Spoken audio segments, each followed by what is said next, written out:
Somebody else got luxury. Even though I let you off. Directly. Because it doesn't catch it, so we don't have it on the tape. Is this particularly? Yes. Yes, because the council is mic'd up differently. This, as you can see, they're just running on that. See you. Get set up. Okay. I don't have a lot of setup. That way you can write me notes when I get something wrong. How are you? I don't have a pen. Too bad. I have one. Good to see you.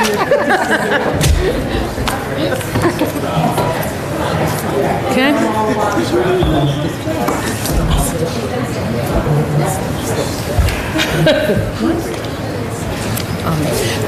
Good evening and welcome to tonight's meeting of the 2019 New York City Charter Revision Commission. I'm Gail Benjamin, the chair of the commission, and I'm joined by the following commission members. On my right, I have the Honorable Jim Karras, the Honorable Sal Albanese, and the Honorable Paula Gavin. On my left, I have the Honorable Merrill Tisch, the Honorable Carl Weisbrod, the Honorable Lisette Camillo,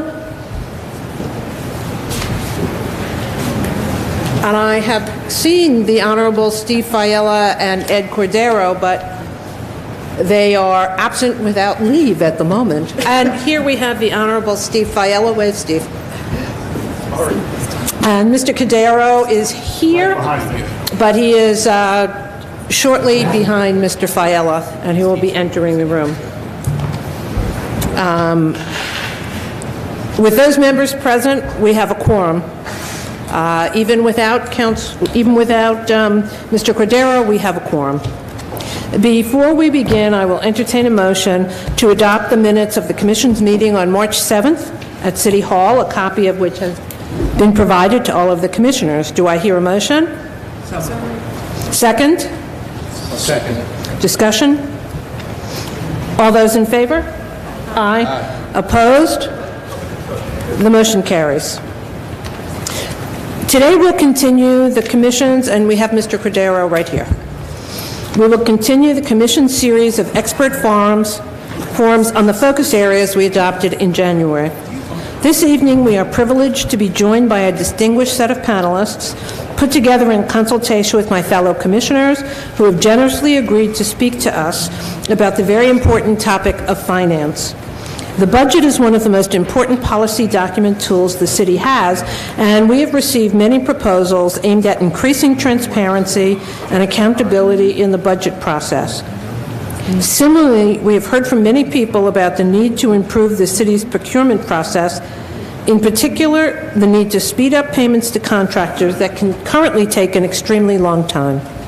We very much look forward to delving into these important topics with our panelists who are seated in front of me. With that, let's get started. Each panelist will have 3 minutes to introduce themselves and provide brief opening remarks, and then we will have 30 minutes for commissioner questions. If 30 minutes ends up not being quite enough time to get to your question, let staff know and they will arrange a follow-up. For brevity's sake, the witnesses are here, and I'll ask each one of them to introduce themselves. On this first panel, we have Daniel Simon, Lisa Flores, Marla Simpson, Janelle Farris, and Michelle Jackson. Mr. Simon, would you like to start?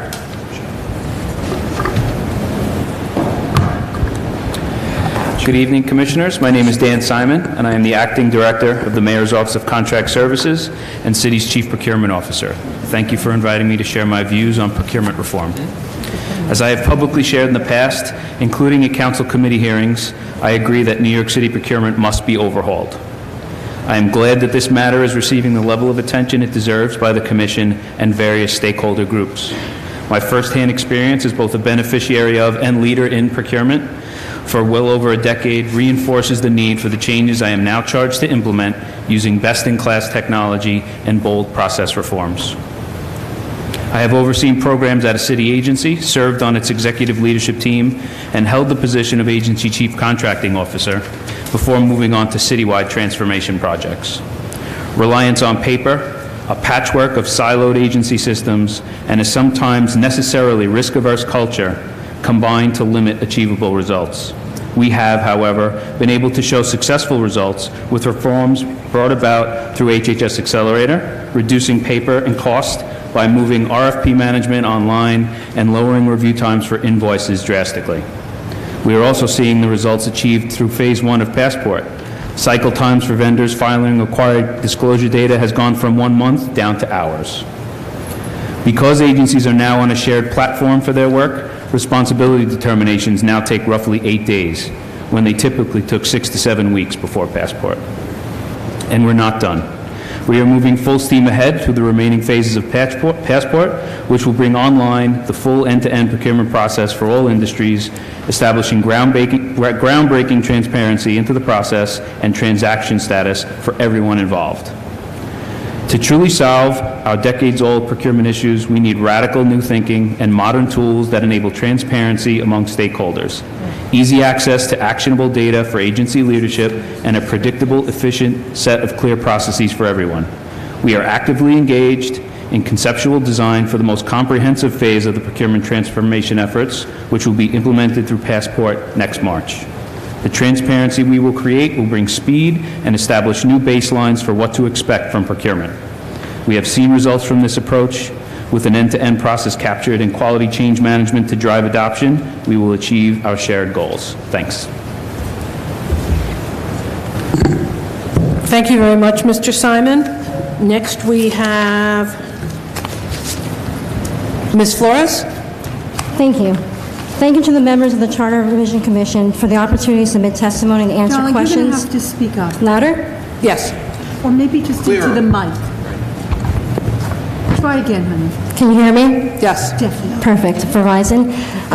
Thank you to the members of the Charter Revision Commission for the opportunity to submit testimony and answer questions about the city's procurement processes. Having served as Deputy Controller for Contracts and Procurement for the past 5 years and previously 7 years at the Mayor's Office of Contract Services, I've seen our contracting system work from both sides of the spectrum, and I'm excited to be here today and provide some of our recommendations from the Controller's Office. Let me begin by providing some context on the city's procurement system. In fiscal year 2018, New York City entered into contracts for goods or services or construction valued at over $19.3 billion.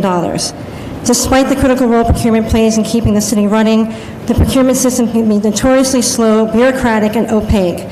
Our inefficiencies hurt the vendors with which we contract and hurt the city's bottom line. Contract delays often drive up project costs and potentially cause real financial harm, particularly for not-for-profits, MWBEs, and smaller firms.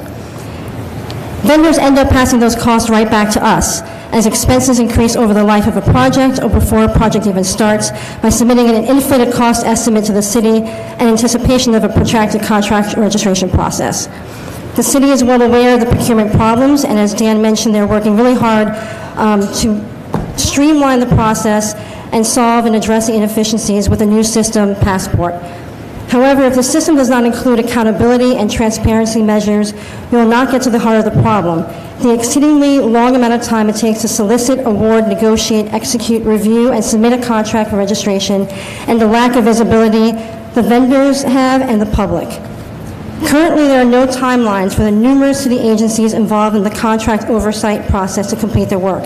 It can take months or even years from the beginning to the end of the process before a vendor can even get paid. There are many other contracting agencies in the oversight part of the process, but no other agency has to perform their duties within a specific time frame, as our office does, and there's no visibility into how long each takes. As a result, the process lacks standardization, and there's no way to learn how long it might take for a particular contract to be registered.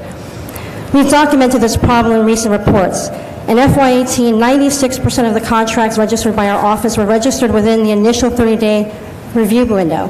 However, we found that 80% of all new and renewal contracts submitted to our office registration arrived after their start date had already passed. 40% of the contracts were late by 6 months or more.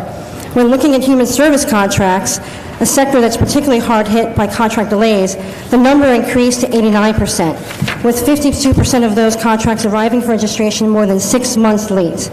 And when looking at MWEs, we also found that 69% of new and renewal contracts arrived after the contract start date. While the time has run out, I'm happy to answer questions about our specific recommendation, and particularly about instituting timeframes for all the other oversights involved in the process and instituting more transparency in the process. Thank you. Thank you very much, Ms. Flores. Ms. Farris?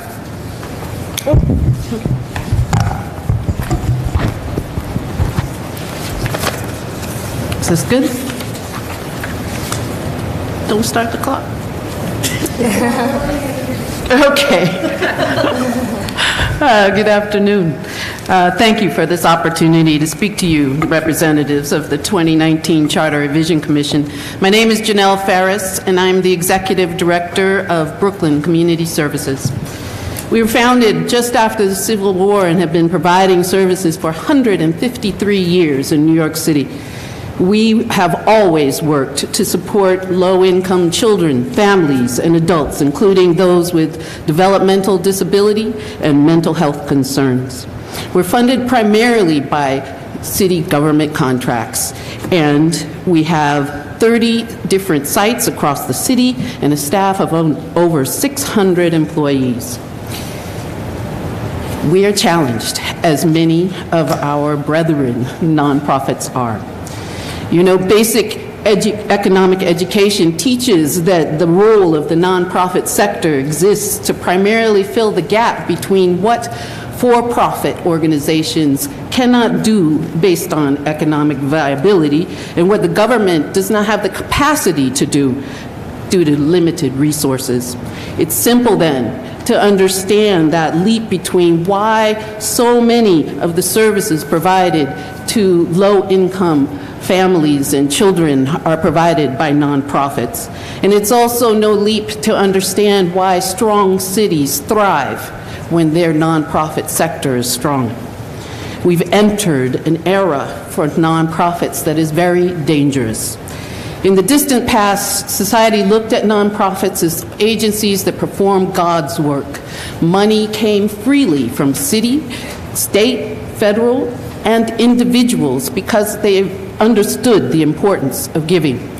Over time, we became agents of government.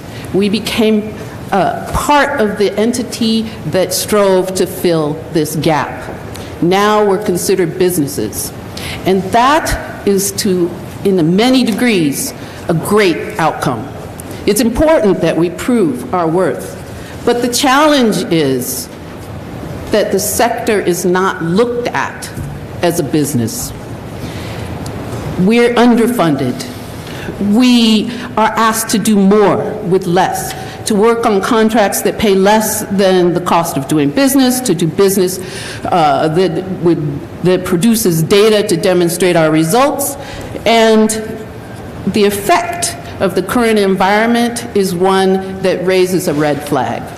Imagine a city where there are no nonprofits able to provide the services that so many of the underprivileged people need.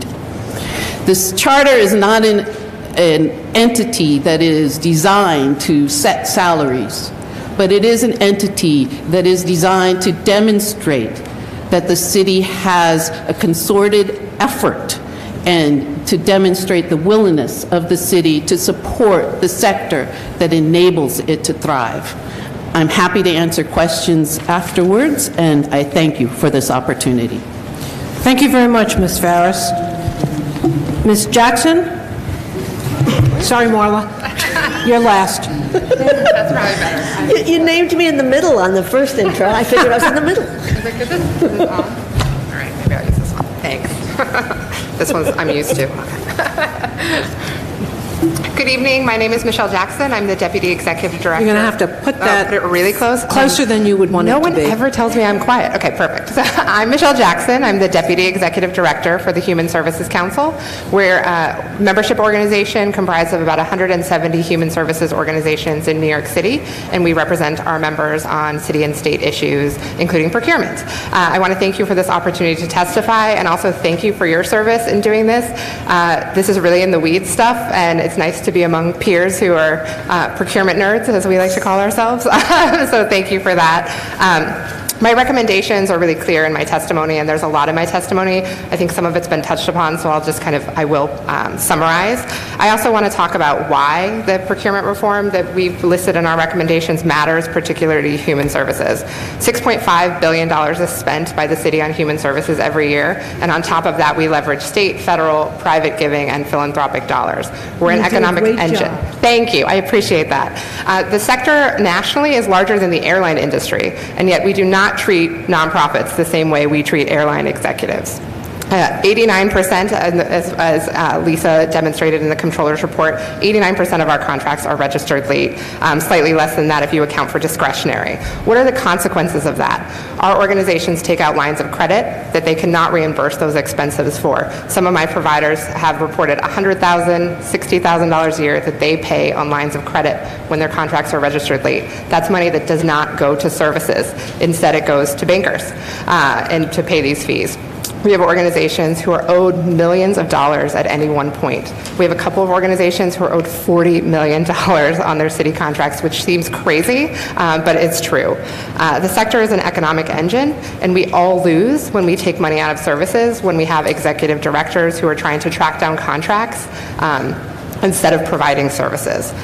This is a charter issue. The procurement section really outlines a couple of ways that we can fix this issue. We support the recommendations around having city agencies have a time frame to submit contracts to the Comptroller's office. The Comptroller already has a limit, so we believe 60 days, or we're happy to look into that. There definitely needs to be a penalty for registering contracts late. We support a recommendation to strengthen current PPB rules around interest on late payments, including those made at contract when the registration is late. And we also support more accountability in the charter so that the mayor's management report has to report out on where contracts are and how delayed they've been across city agencies. Finally, because of my organization, I have to mention the underfunding of the sector. It cuts across all city agencies. I've been at this for 11 years. There's plenty of people who have been at it much longer than me. The way the city procures human services is fundamentally broken, and one way that the charter can address that issue is by requiring city agencies to provide sample budgets in their procurements. They have to do some of that background information now and determine, based on the charter, why, how much certain things are going to cost and why it should be procured competitively. And it would be very helpful if that analysis was included in their RFPs, because the city contracts just simply don't pay the full cost and rates aren't set in that way. And I'm happy to answer any questions that you have. Thank you. Thank you very much. And last on this panel, but not least, Marla Simpson. Thank you for inviting me. In 1989, as an attorney specializing in anti-gentrification work, I organized a charter reform coalition, so it gives me great pleasure to be invited back 30 years down the road to discuss an equally scintillating topic of procurement. But it's also worth remembering for me that 30 years ago, as a young lawyer, one of the things I did was to lobby the Board of Estimate, and I became a surrogate at the Board of Estimate for the Manhattan Borough President during its last 8 months of existence. My experience with that process was illuminating and shaped in part views that I now hold on procurement. It was also life-changing since I met my husband there, but that's a different story. In 2003, We're glad you did. In 2003, I became the city chief procurement officer, which Dan failed to mention by its lovely shorthand term, the cheapo. I served longer than anyone else since MOX was set up, and I'm the only cheapo who came to the position having already had experience as a vendor. My takeaway from the 9 years is that good procurement demands a laser focus on accountability. Solving our most vexing problems requires the executives in charge of contracts to aggressively manage that process with fierce legislative scrutiny. Having served also as 6 years with my friend Janelle, I'm the prior president of Brooklyn Community Services. I'd love it if the charter could amendments to the charter could fix a lot of our contracting problems, but I'm afraid it ain't necessarily so. I very strongly support a public tracking system, which is one of the proposals that's before you. As CHIPO, I knew that the agencies often claim that their contracts are stuck in oversight agencies when they're really still at the original agency. I've often joked with MOC staff about whack-a-mole, the process that we call for finding those bottlenecks. Transparency would demystify this for everyone, and I think that's a very important reform.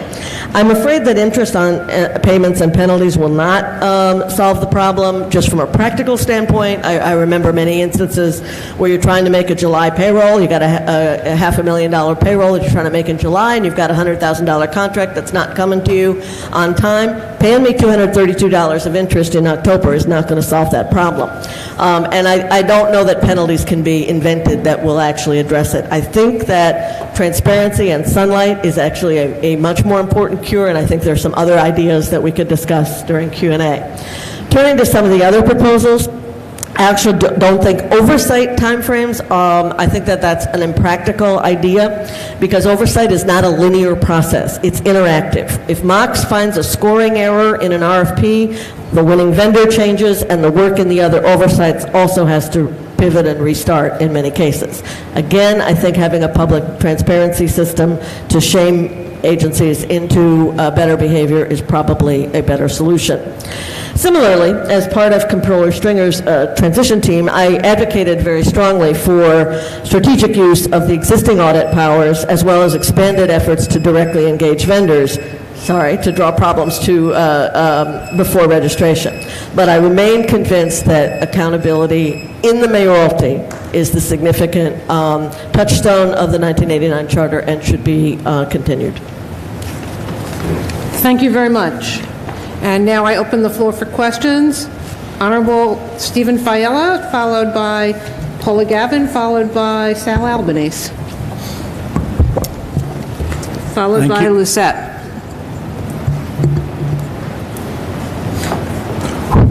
Is it on? Yes, it's all yours, Steve. Thanks, Madam Chair. Hold on one second. We are joined by Commissioner Nuri. And would you like to cast a positive vote on the minutes from the last meeting? So recorded. It's all yours, Steve. Thank you very much, and thank you to the panel. It's a diverse panel. I guess I would call all of you experts, which is very helpful for us. It seems to me that in this city, the more things change, the more they stay the same. I was in the city council 20 years ago, and I can tell you we were having the same discussions. Right?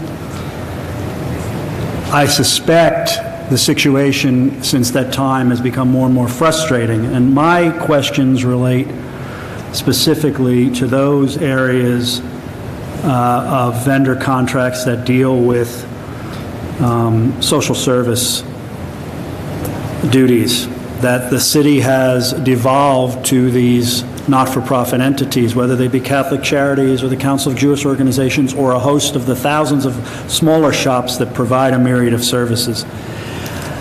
I looked at this then, and I've looked at it since then, and I've read the briefing materials now. There's a diversity of viewpoints among the panel, and there's an even larger diversity of viewpoints out there among the nonprofits. But despite the diversity of the services that all of these institutions provide for the city on behalf of the 8 million people, there's not a diversity of opinion when it comes to one big problem, and that is the timely payments for services rendered or to be rendered. Now, we've heard a lot of people suggest that interest or penalties would be the way to go.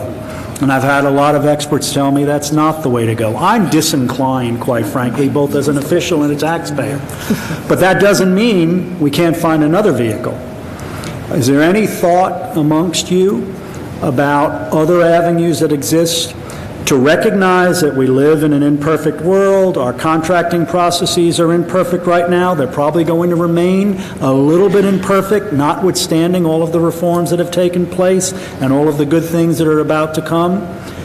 There's always going to be some concern for this area. Has anybody speak to the idea of advance payments, partial payments that could bridge that gap? And is there a way to make that happen? I look at these agencies not as one monolithic entity. It's a big sector providing thousands of jobs and, more importantly, providing very critical services across the spectrum. There's a big difference in my mind's eye from me providing, and I'm going to get in trouble for saying this, maybe a good or a product to government. You know, I'm a stationary provider.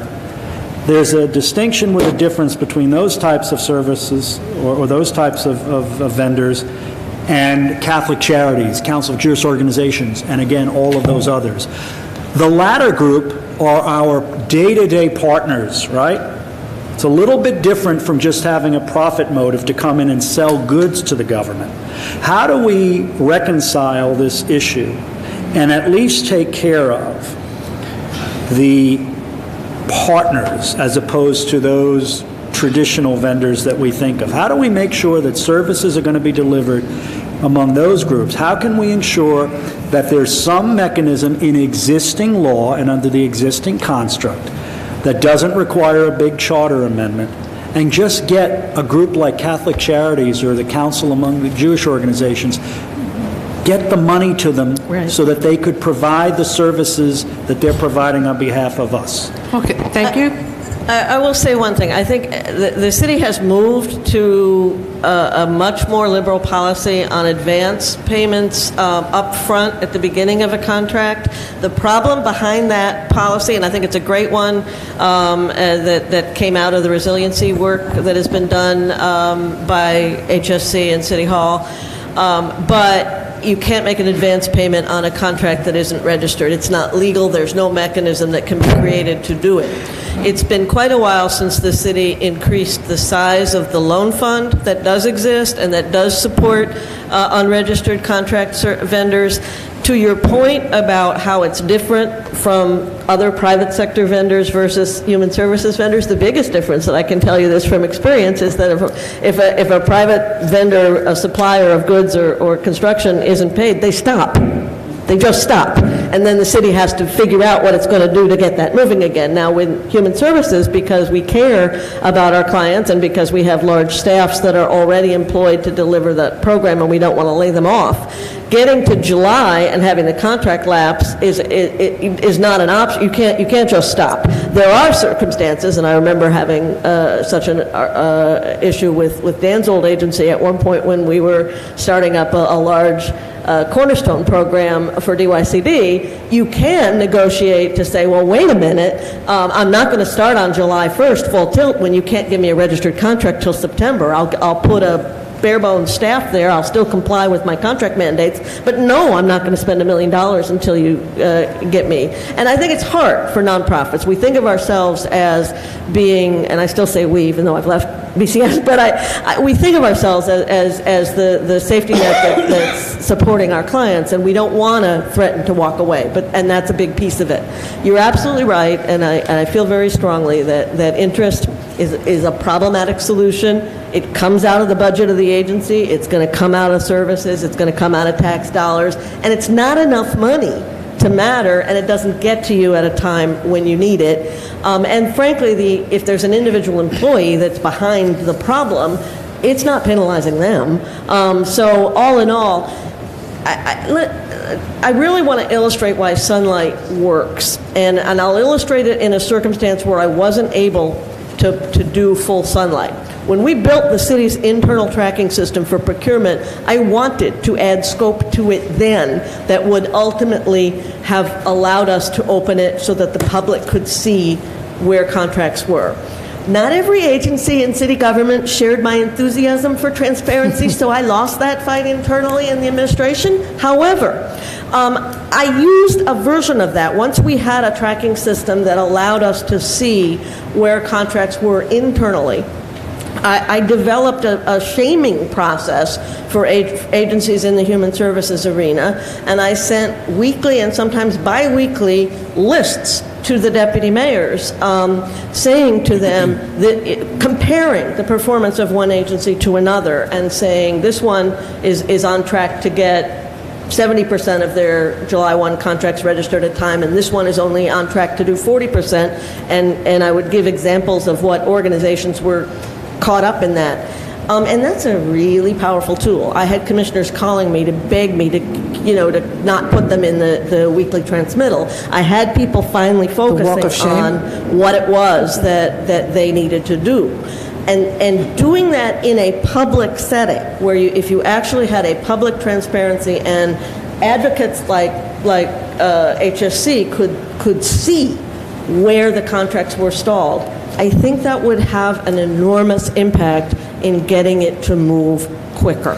I think Dan would like to address that. Yeah, so first let me say I'm sort of honored and humbled to be here with Marla. I wouldn't be here without Marla. She plucked me out of that agency 10 years ago now to work on a project called HHS Accelerator, and I really do feel like Mox is standing on her shoulders doing exactly what she was just talking about.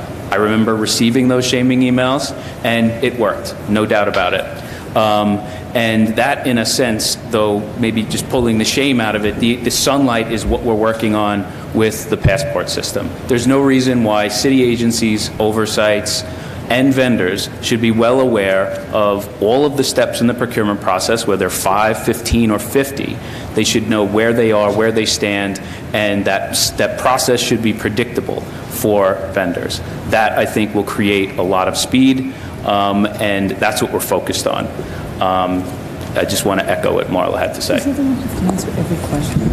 Also, as a person on the panel who worked for Marla and was responsible for putting those shaming emails together to the agencies and collecting that data, as Dan said, I think we all agree that sunlight in the process does speed things up. In addition to that, having time frames, again, everyone knows when a contract is at our office for registration. It's not a mystery. And when we get calls or someone wonders or believes that their contract is with us, which again is the end of the process after sometimes many, many, many months of developing the scope, doing the solicitation, negotiating with the vendor, getting the public hearing, going through the responsibility process. It's a fraction of the time in the total process. Having that transparency, whether you use a shaming technique or not, along with some metrics by which to know whether or not the city, the agencies, the oversights are meeting a time frame that is one that the city decides is acceptable in terms of getting through the whole procurement process. Those two things go hand in hand. And in terms of payment, I agree that the rules currently allow for interest payments for late contracts. The CHIPO is responsible for reporting on that at least twice a year, and an agency that's determined to be substantially out of compliance, automatically any contract submitted to our office late should or could have interest payments.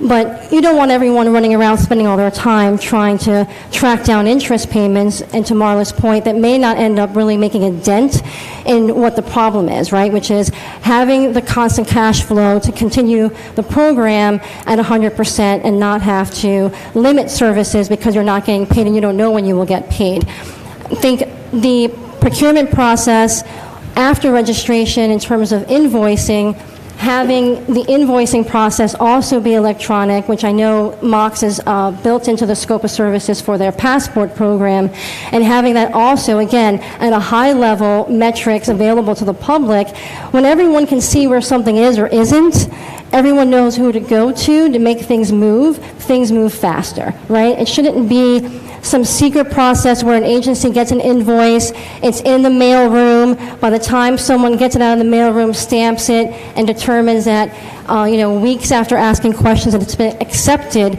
that then the clock starts for 30 days to get paid. It's already too late. People have missed payroll. So again, technology solutions are a piece of how you make things better, how you make things faster, but holding people accountable and having metrics by which to know when something needs to be resolved and when something needs to change. Thank you. And I'll very briefly just add, because I know we're at time, in addition, I did not work for Marla. I advocated to Marla. That's how I started. But I think we definitely appreciate the time frames. I think are also an important part, because sunlight and shame only works if people can be shamed. And if there's someone like a Marla or a Dan, who are at those positions, and we can't guarantee that. And then I want to just build on that to your question directly. What other things could be done? Councilmember Rosenthal has an interesting recommendation around paying vendors before the contract is actually registered, and the state has something kind of similar. And so especially vendors who are entering into these contracts, they've had them for 30, 40 years. That's something that could be looked at too as a system to pay vendors who have a kind of a storied history and are clean to get those payments before the contract registration. So you can look at her recommendations for that. Okay. Thank you very much. I think Paula, you're next. I have Paula and then Sal. I'm sorry. So this is again about Passport. Having been a nonprofit executive and worked for the city both, I know how important it is to be paid. So I wanted to just confirm with Passport that we will be looking at tracking registration timeframes by agency, and that information will be available to others. For sure. I wish I could do a PowerPoint presentation and show you what we're designing, but it is meant to lay out the process not just from a screen-by-screen transactional way, but also each milestone in a workflow. The workflow would be transparent, who had it for how long, and how long that process took. One of the problems that we have today is there's no easy way for us to identify if there is a clog in the system. There's no way for us to pinpoint exactly where it is, which is why you can only rely now on shaming techniques and sort of broad type of efforts, right? There's no way for us to pinpoint where the problem is. Passport will allow us to do that. I just want to say maybe one thing about the time frames as well.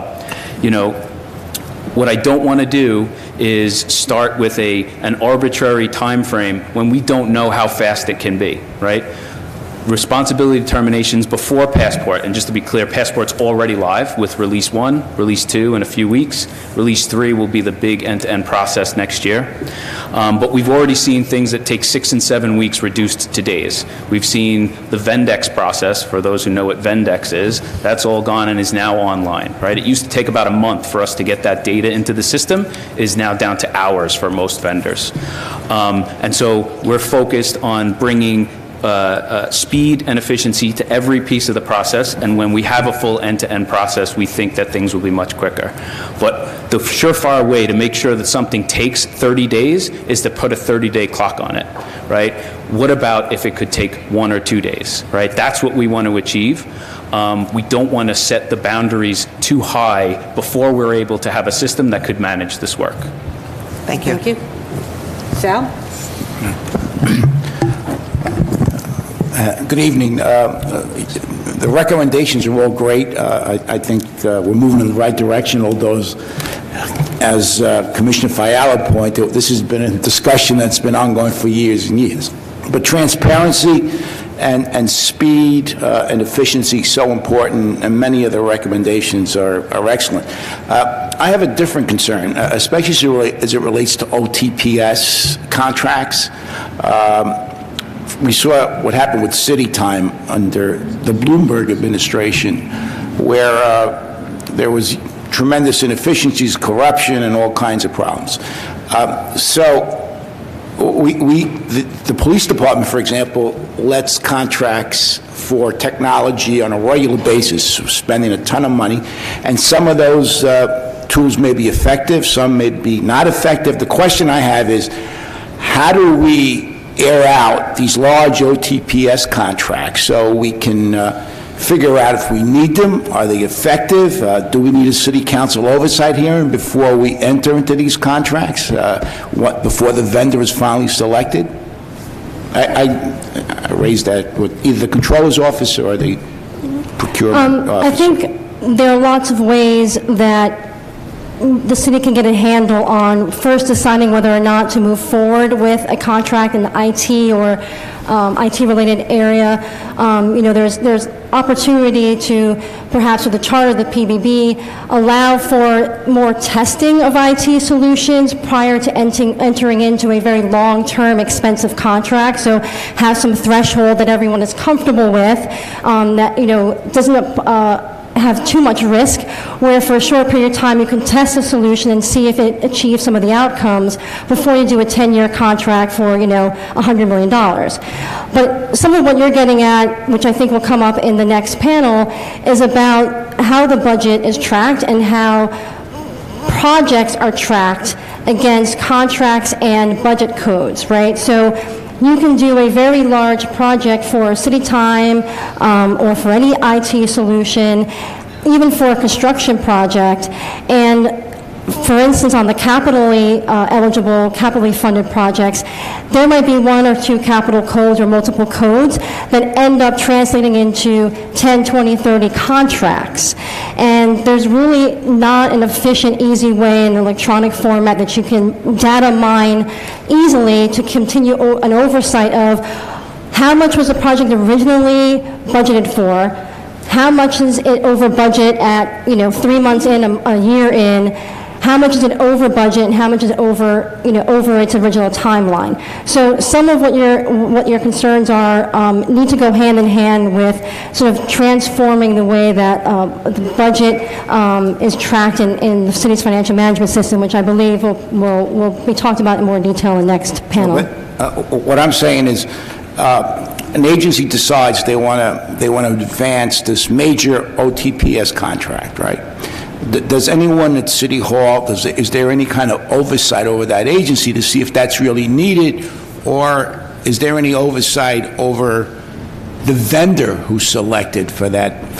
There is existing charter language. Can I ask a clarifying question, Sal? Are you talking about whether there are any guidelines about what the appropriate OTPS versus PS might be, or are you talking about whether a contract is necessary for the city at all? All of the above. Right. Well, there's existing charter language that addresses the issue of whether existing city work is being outsourced to a vendor, and that comes up on some technology issues, and that process is actually pretty rigorously laid out in the charter now. The question is, if you have a type of use that historically has always been contracted, then you're not going to trigger that section.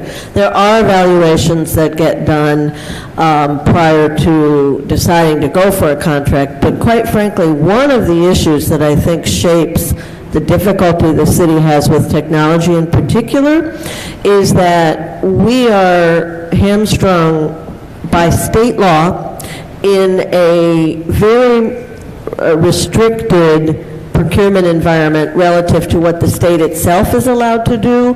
The state, one of the reasons why state solutions don't often work for the city is that our statutory scheme is controlled in Albany, and we are, basically it's a grandfathering law. The way it works, to be blunt, is that it says if you weren't doing it in procurement in 1953, you can't do it now. That's sort of what the state framework is for New York City contracting. So as an end run around, particularly for technology, city agencies have historically used this one provision that did exist in 1953, and therefore they can do it, that allows them to procure off the state OGS contracts and the federal GSA contracts. And the vast majority of city technology is not procured through a regular city RFP or city process. And a lot of the reason for that is locked into the state statute in the first place. So it's something at which perhaps you as the Charter Commission might be able to, address in your report, although it's not something that particularly this city itself can change. It requires change in Albany. Would appreciate some recommendations and some feedback on that. Just two quick, brief follow-ups? Brief. Or do I come back? Can you come back? Well, I can come back. Okay. I have two more questions. Okay. Let me just, Commissioner Camillo? Thank you so much for your testimony. A lot of my questions have already been asked, so I will, I'd like to know from the panel, I know that timeframes have been discussed, but many of the proposals that we've heard for unrelated topics, sound like a good idea, but the unintended consequences aren't necessarily laid out, and I suspect that the timeframe proposal would have some, and I wanted to open it up to the panel to see if we can dive a little deeper into what those would be. Initially, at first blush, timeframes can be manipulated, and we see that and in other areas of procurement. So I was hoping to get some feedback on that in that particular proposal. I would just say that, to Dan's earlier point, our recommendation isn't that every oversight agency have 30 days, like that's some magical number, right? The state controller has 90 days, and they can extend that by 15 days with certain circumstances. So, and I would say that that's too long for the city in terms of registration. So, the Charter Commission and changes to the Charter can institute that time frames need to be established, that they can be reviewed annually or every other year, and that can be informed, as Dan said, by the data that will be available with Passport. So I don't think that it's useful, to your point, to have some number that agencies may end up taking longer in certain circumstances than they should, or not do their due diligence in order to get through a particular stage of the process within the prescribed time frame. But at this point, there is no structure to any other part of the procurement process. So it's the first step of requiring that there is a structure, and it's not a structure that has to be set in stone, that would be, would be nimble enough to grow and mature as the technology solutions allow. Yeah, and I would just add that we thought about this and we were trying to think beyond sunlight. There needs to be more, and the time frame seems to be, the controller's office has 30 days. It's the only thing that's articulated, and while I'm sure there's issues and things like that, I think, I do think that it does help that part of the process, and that's really important. I think secondarily, to Dan's point, I appreciate that we wouldn't want to put a time frame that then the city could exceed but meets, but we would take 60 days, right? So, and this again wouldn't be 30 days for every little part of it. We suggest that the administration, the city agency, from the announcement of the award to when it sends it to the controller's office, they would have 60 days. So because there's so many parts that can be done contemporaneously, and that would create a much different environment for nonprofits to operate in, or and other vendors as well. And similarly, the controller's office is able to get their part done in 30 days, so the city agencies may need more time than that, but a time frame, would be a big step in the right direction, and I'm sure there would be other things that would come up and need to be fixed, but considering how late, based on the controller's report, these contracts are, 40% are registered 6 months or more after their start date, and some of those awards are announced 6 months before the contract or longer before the contract starts. I think we do need to implement timeframes to cut down on that year and a half before the contracts are registered. Thank you very much. I do want to add, because there are examples that I can give. I can think of one in particular when we were dealing with the child welfare RFP.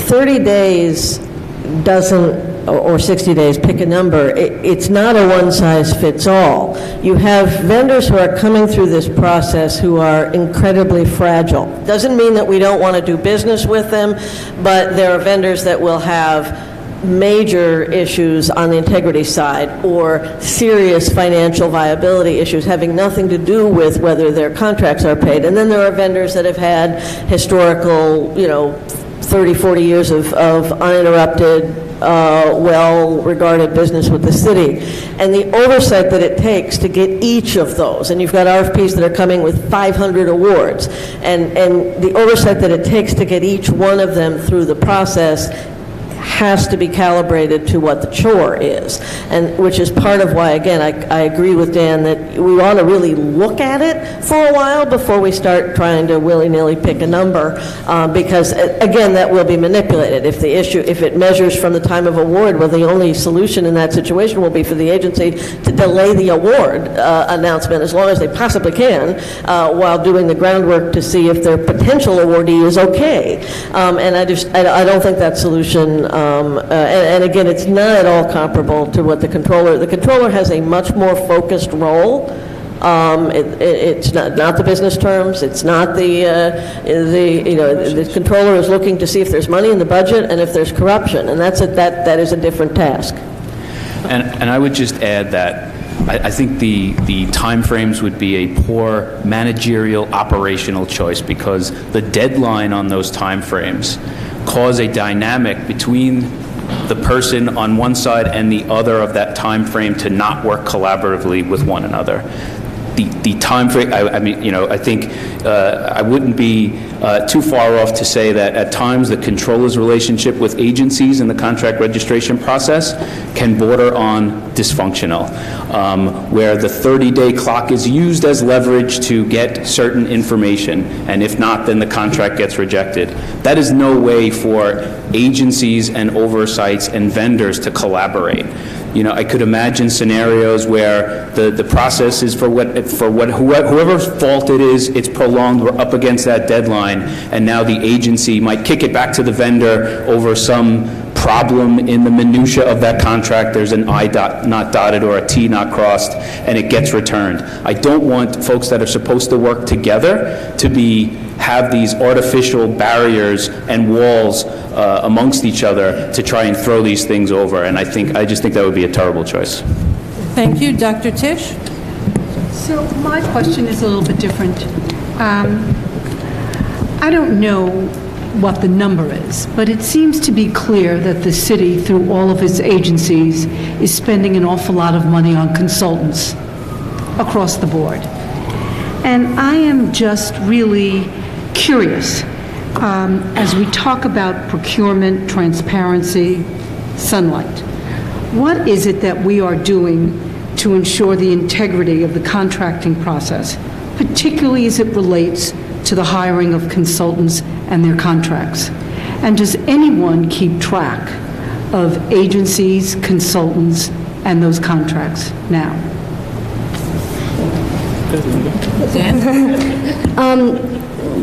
Just one quick point to Dan's statement earlier. I just want to note, obviously, at the Comptroller's Office, we're a separately elected official, and we're sort of a checks and balance to the Mayor's Office, and the relationship is different, and I would hope that all of the parties on the mayoralty side that are working together would not have an opportunity to have sort of what Dan describes as dysfunctional. But to your question, in terms of technology and consultants, I didn't ask about technology and consultants. Well, I asked about ensuring the integrity of the hiring and procurement of consultants, because it is a major number in the city.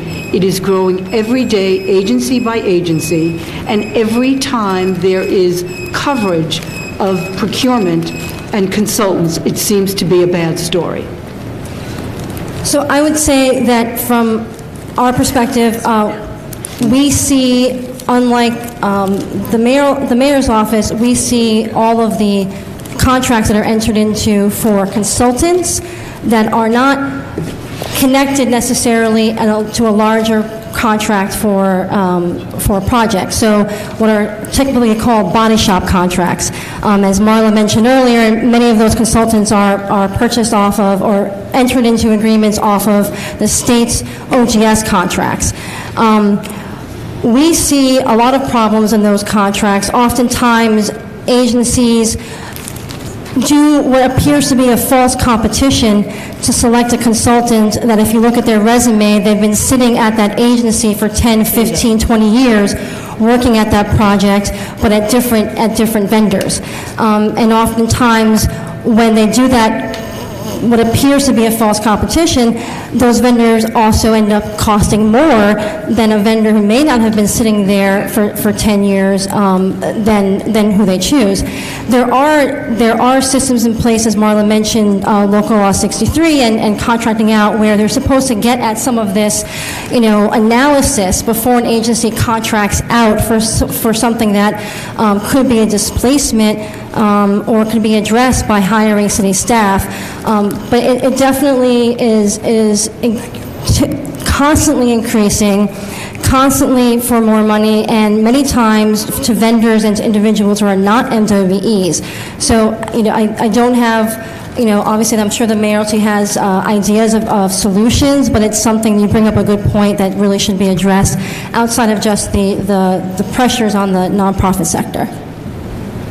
The responsibility part of that, in terms of looking at the vendor, is also an issue. I mean, it is looked at during the contracting process, but again, because the city sidesteps city rules to use the state OGS contracts so often, it gives short shrift to that issue, because we buy off the state's contract on the theory that they already did that. Why shouldn't there be and then, wait, no, I want to hear from the mayor. Sure. So maybe just one last plug for Passport. One of the things that we're looking for. I'm not.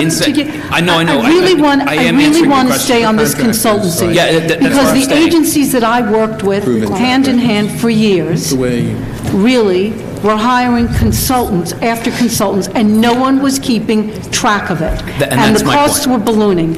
And I want to know, as part of this charter revision, is there anything that we can do to put in place a process that requires agencies within the city to really go through a process which you are really trying to build with a lot of integrity and a lot of thought and a lot of consultation, to really curb the abuse of these consultancies and how these contracts are given out? So Does anyone even know how much money the agencies spend on consultants every year? Does anyone keep track of that? Sure, of course it's kept track of, right? Good, so and what's so does the the number? controller. So I think what we do have to do first is get our hands around what the problem is. One of the things that we don't have at our fingertips on a daily basis is good analytics across the city. And so agencies are very much siloed, right? You have Agency 1 using a consultant for something, and what they don't know is an Agency Y has that same exact service that they can do in-house. And there isn't a lot of information sharing across the city. That is one of the things that we're trying to do with this new system, is to bring those silos down. So the reason for my interest is very specific. I was affiliated with an agency as part of the not-for-profit world, which ran a great scam for 20 years. And as a member of that board, we filled out Vendex forms and everything. And for 20 years, they were washing money through consultancies that were approved by city contracts. So I would like to know, as part of this, if this is a problem, and people seem to think it is a problem, is there something that we can do as part of this charter review that would help you build the system that you really want, rather than the best that you can do? That's it.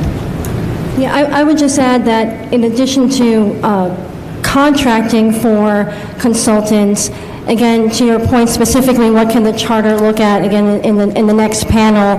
Again, it goes to how you're tracking expenditures in the city's financial management system against the specific units of appropriation, which are not necessarily as specific as they should be, or used correctly, in order to get to the question of how much does the city spend on consultants, right? And a very, very specific threshold. So I think some of the recommendations regarding better use of units of appropriation in the budget in order to track those expenditures, not only against one contract, but against multiple contracts and across a city budget, would at least help size the box of the problem.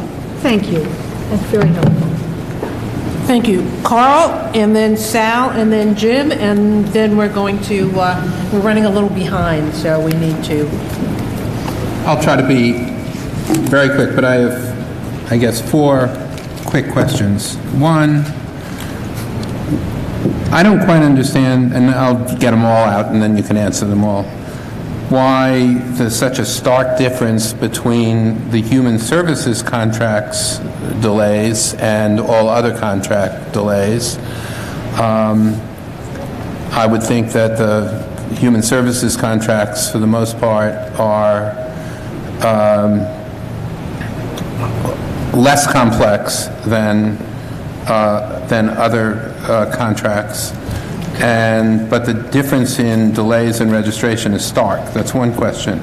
Second question is, could the problem of payments be alleviated to some extent by at least providing a big down payment upon registration so that the contracting agency can, in effect, catch up? The third question is, why can't there be a fast-track system the way we have a global entry system or a TSA system where agencies and contractors that have performed well over a certain number of years get to go through the fast lane instead of being tied up with everybody else? And then my final question is, in terms of charter revision itself, are there institutional issues between the Office of the Mayor on the one hand and the Office of the Controller on the other hand that could be eased by charter reform in a way that could help alleviate delays? Well, on the difference between human services and others, as I said, basically others, if they aren't being paid, they stop. And so an agency that needs to have its supplies available to it will somehow manage to get that supplier contract done so that the supplier doesn't stop. That's one issue. Also, there is a manipulation that occurs, sometimes with the consent of both parties, where the start date of a contract that's not a human services contract may well, in effect, go backwards to pick up.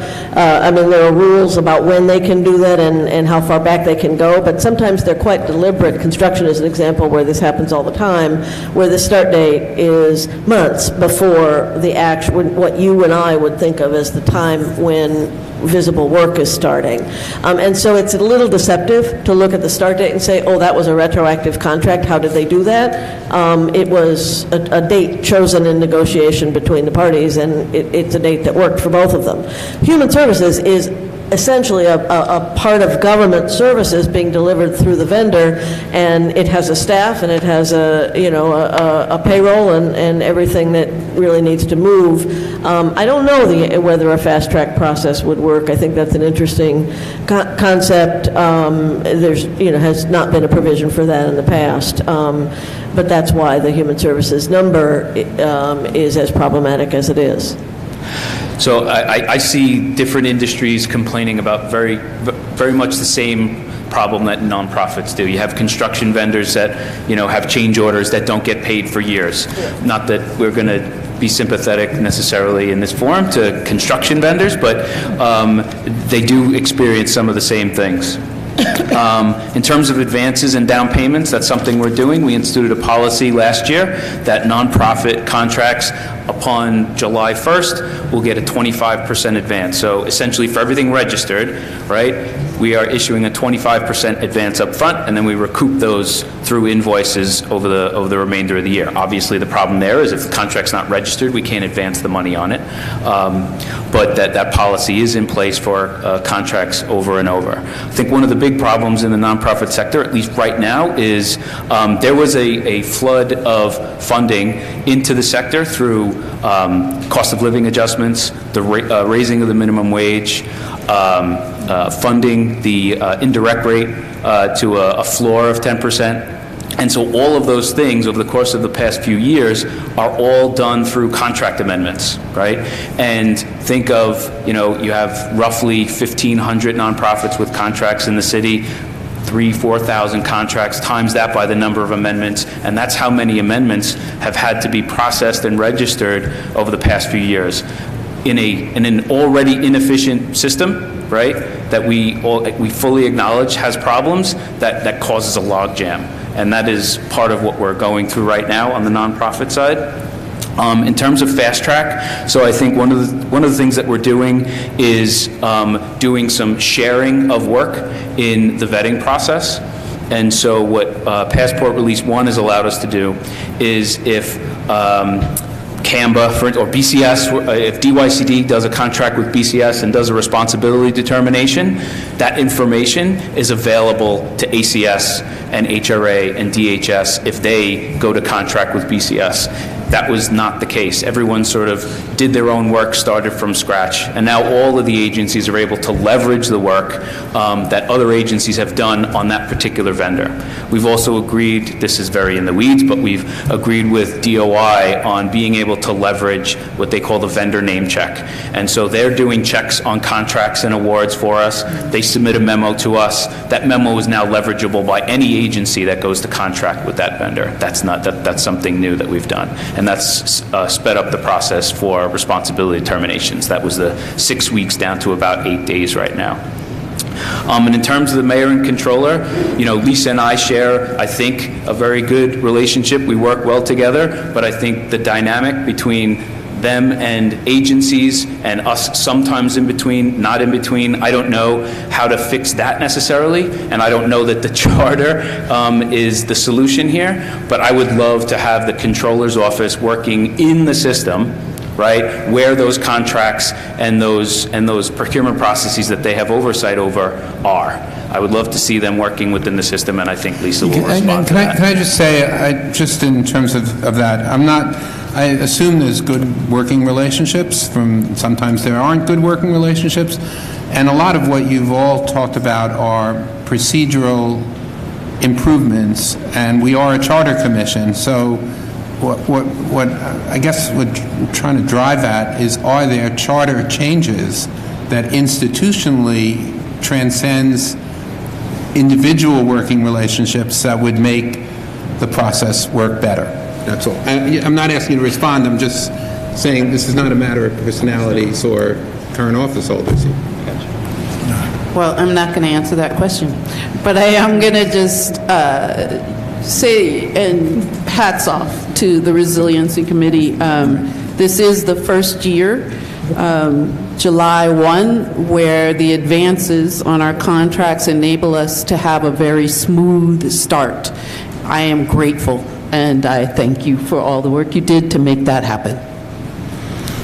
Sal, you're next, yes. And then Jim is the last person. Can I just respond to two of the issues that you raised? Can you hold it? Absolutely. Thank you. Two quick questions. One is probably related to what Commissioner Weisbrod just pointed out in terms of the charter. We have seen two instances this year, these last 7 years, where the controller refused to register a contract. One involving pre-K, one involving legal fees, and the controller plays a viable role in all this. The checks and balances, which are important to institutions. Yet, he asked for information. He wasn't provided with the information, and the contract was approved anyway. So if that's the case, why do we need a controller if the mayor can just go out and if the controller says no go, he ignores it and then moves on and approves the contract. So my point is there something that we can do as in this charter to plug that hole to make sure that doesn't happen, that the viability, the checks and balances exist? And the second question is, how did you justify a 34-year contract for animal care and control? 34 years. Those are my two questions.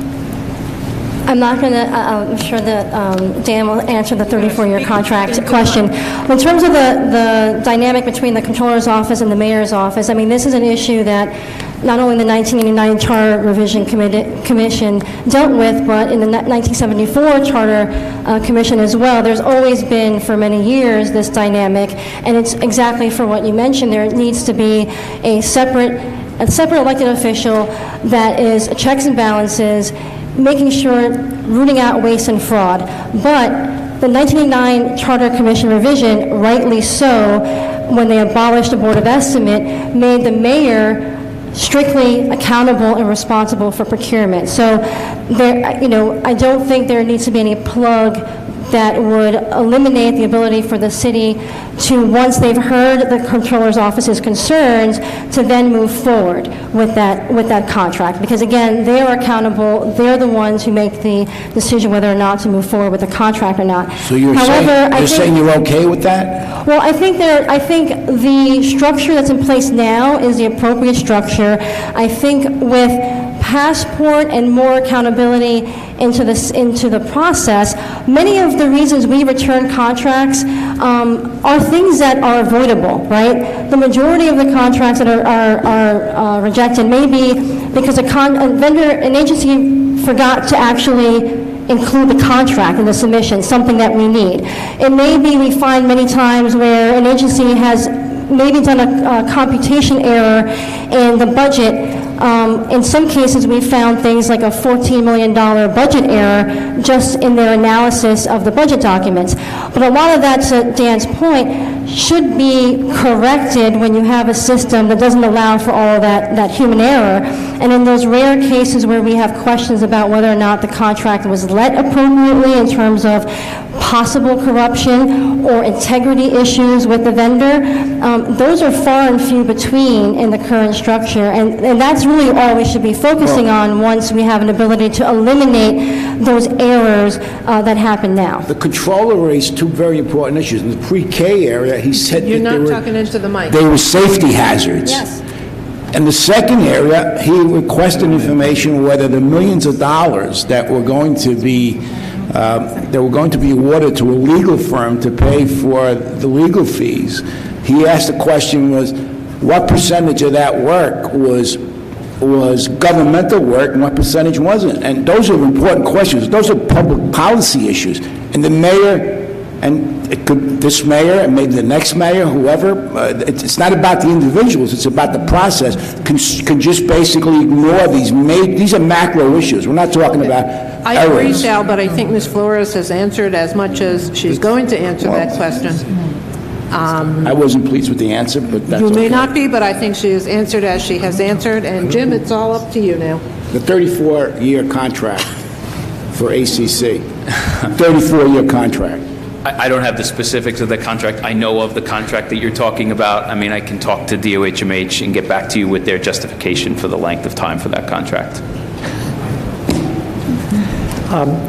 And maybe you can shed some light on this now. Maybe this is something you could all Jim, get back to us on. Is there a body of data that you guys have that we could have that shows like what types of contracts, what steps in the contracting process tend to cause the most delays?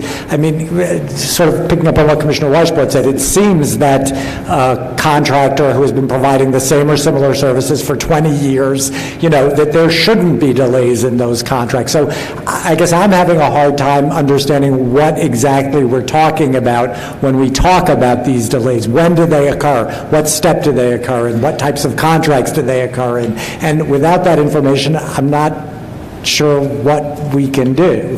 And I'd love to have that answer too. That's part of the problem in my role. I don't have a good answer to that because we don't have a system that allows us to track each one of those steps. To Marla's point before, she wasn't able to go far enough in the internal system, right? The system that we currently have is internal facing only and not external facing. It doesn't have that external accountability, and each and every step is not tracked appropriately. And so what I would say is the systemic problem we have is that the work is, and the operations are very manual, very sequential, and so when you hit a snag on step 7, you're undoing step 1 through 6 in order to rectify it, and then you have to go back again. Those are the kinds of things that we're addressing. I wish I had a good data set. Internally, you guys never got that information? I would say it's spotty at best, because the way the system, some of the systems work now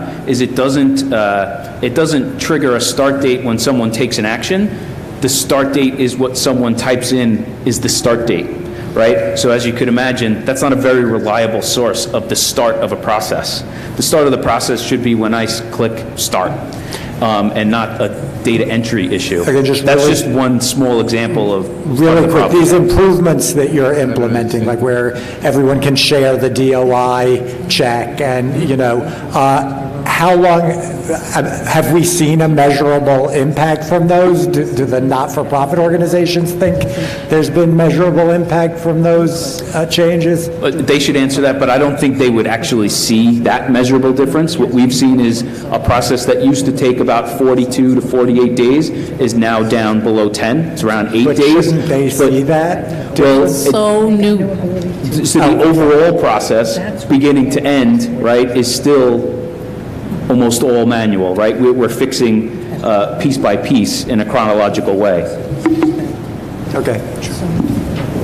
And I would add from the, I speak for membership organizations, so not, specific providers. Janelle can provide her insight, but our providers are reporting that the delays are the worst they've been. And these are executives who have been at their organizations for a significant amount of time, and it may be a variety of issues, and they don't have sunlight into where a lot of times the answer is it's at the controller's office. And we know that's not true, and I think that's why our main recommendation is really pushing for the transparency, which a system like Passport would be great for transparency, but something in the charter would mean that that transparency would be available for everyone all the time, regardless of where we are in 10 years in technology, because providers say it's the worst they've seen it in terms of delays, and also not being able to identify where their contract is in the process, and so that, that sunlight is really important here. Can I just, to your question earlier regarding non-human services industry and the delays there, and what's the difference? As mentioned earlier, the construction industry is a perfect example. A new contract to build a building, the vendor is not going to mobilize and have their staff come on site and bring their equipment until the contract's registered and they know they can get paid.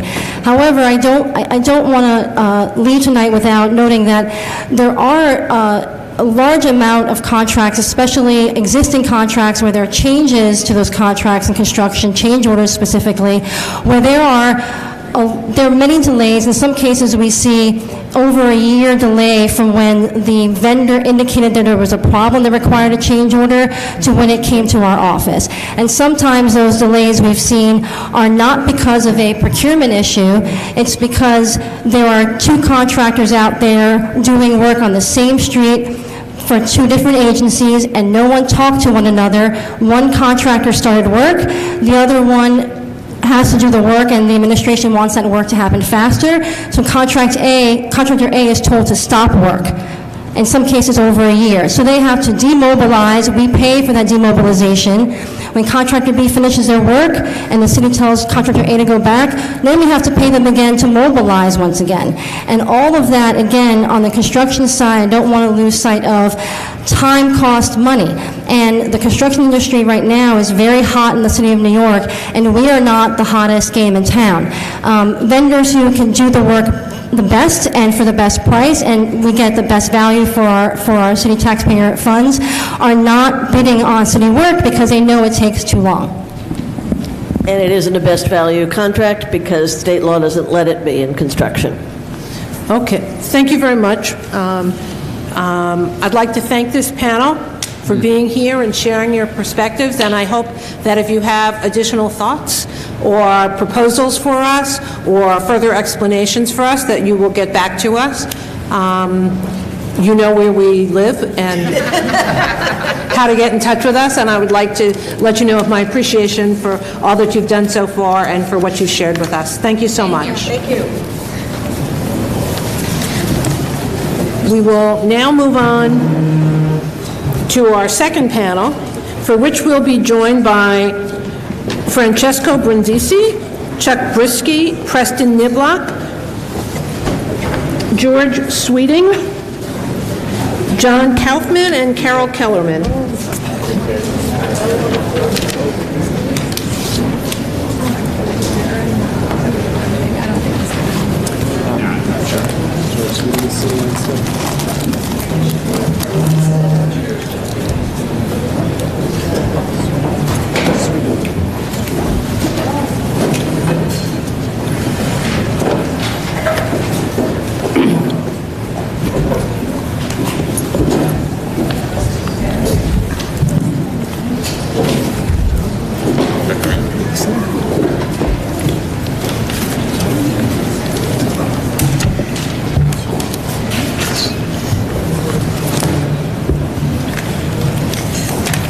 Now that you're all seated, I'd like to thank you for being here. Please go ahead and introduce yourselves and share your initial comments. Each person will have 3 minutes, I'm sorry. And we'll start with Mr. Brindisi. Yes, I'm Francesco Brindisi. I'm the Deputy Director at OMB for City Revenues. You're going to have to pull that mic right up to you. But not enough, I guess. And make sure the green light is on. Green light is on. That's great. I'm the Deputy Director at OMB for City Revenues, and this is my colleague Chuck Brisky. No, you got to speak up louder. We can't. We'll do this again and again and again. Okay. Hello. That's it. That's right. Okay. I'm Francesco Brindisi, the Deputy Director at OMB for City Revenues. And I'm Charles Brisky, Deputy Director for Expense and Capital Coordination. Do you have any initial comments? Yes, we'd like to read testimony, please. Does this mic work? Yes.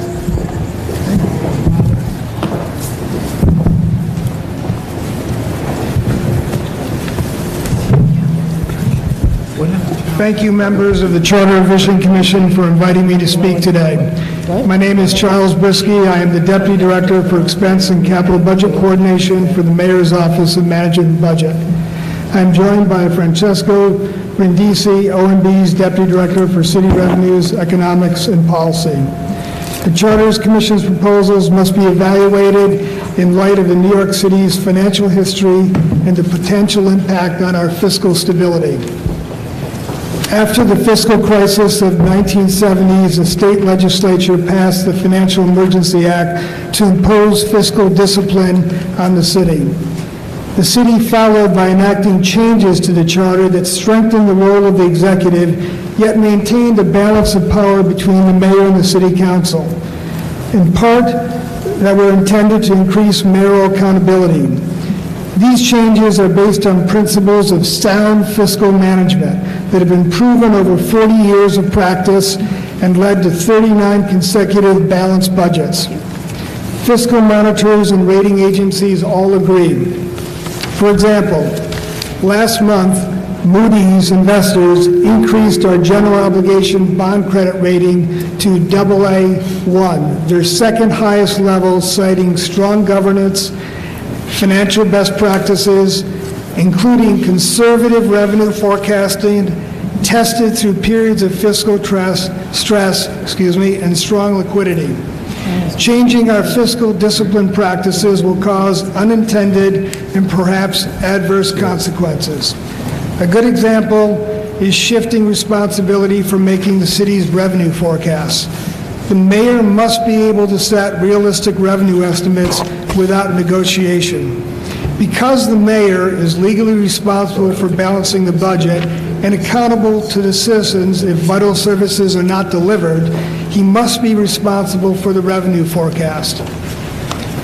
Shifting the responsibility to deliver a cautious revenue forecast will cause a structural imbalance, leaving the mayor accountable to an external and possibly flawed process.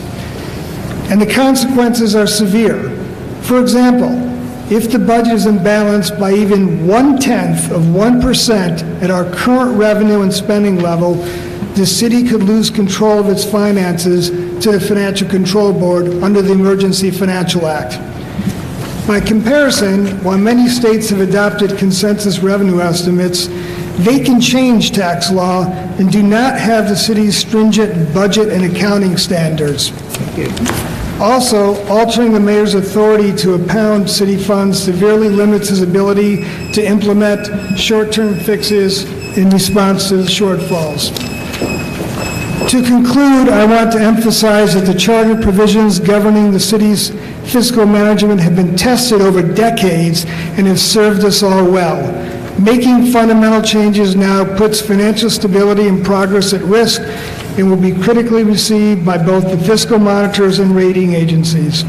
Thank you, and I look forward to taking your questions, and please note that I will be submitting written testimony after this meeting. Thank you very much.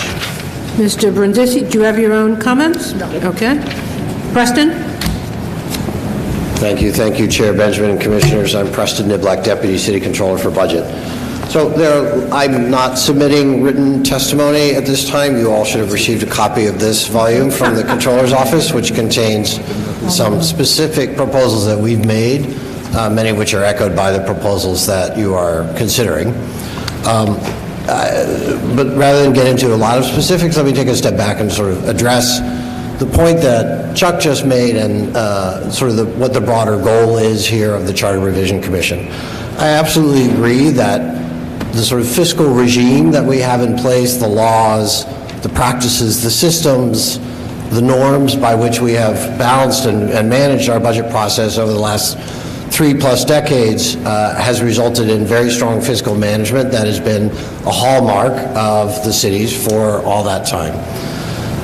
The challenge, I think, for you all is to find a way to improve the budget in its second dimension, which is to make it a vehicle for an open discussion about the allocation of public resources to the various ends that the city and its elected officials want to achieve, and to allow for oversight of how the money is being spent effectively. So I think a lot of that boils down to right now I come from the background of obviously 2.5 years now as Deputy City Controller for Budget. Prior to that, I was Director of the Finance Division at the City Council for 5.5 years and nearly a decade at the Independent Budget Office. The one thing that leapt out at me at the very beginning of my involvement with the city budget process was that it was very hard to understand exactly what you were getting for your money. Very basic function of a budget. Here's what we're buying, here's what we're spending this year, and this is what we're getting for it. Here's what we propose to spend next year, and this is what we will get for it. That is obscured for a couple of reasons. One is that the presentation of the budget is largely on a financial plan to financial plan basis, not a year-to-year basis. So you're comparing the plan for this year against the next plan, rather than, or the previous plan, rather than necessarily against the current year. The other problem, I think, is that we've separated basic service delivery information, non-financial information, from the budget process. And there's a Mayor's Management Report, there's a provision that requires that there are links to units of appropriation for the different measures that are reported in the Mayor's Management Report. It's just not effective. The most effective presentation, I believe, would incorporate service measures, performance measures, levels of service and outputs into the budget presentation. You're spending this much money. Last year you spent X. You had 18,000 cops on patrol on average every day. This year you're going to spend Y, and you'll have that same amount. It's gone up because salaries went up, etc. So I think that's at the core of sort of the difficulty that exists now for members of the City Council, members of the public, and even, I would say, members of the administration to fully understand exactly what the consequences are of the decisions that you make in the budget when you are adopting the budget every year. Thank you. Mr. Kaufman?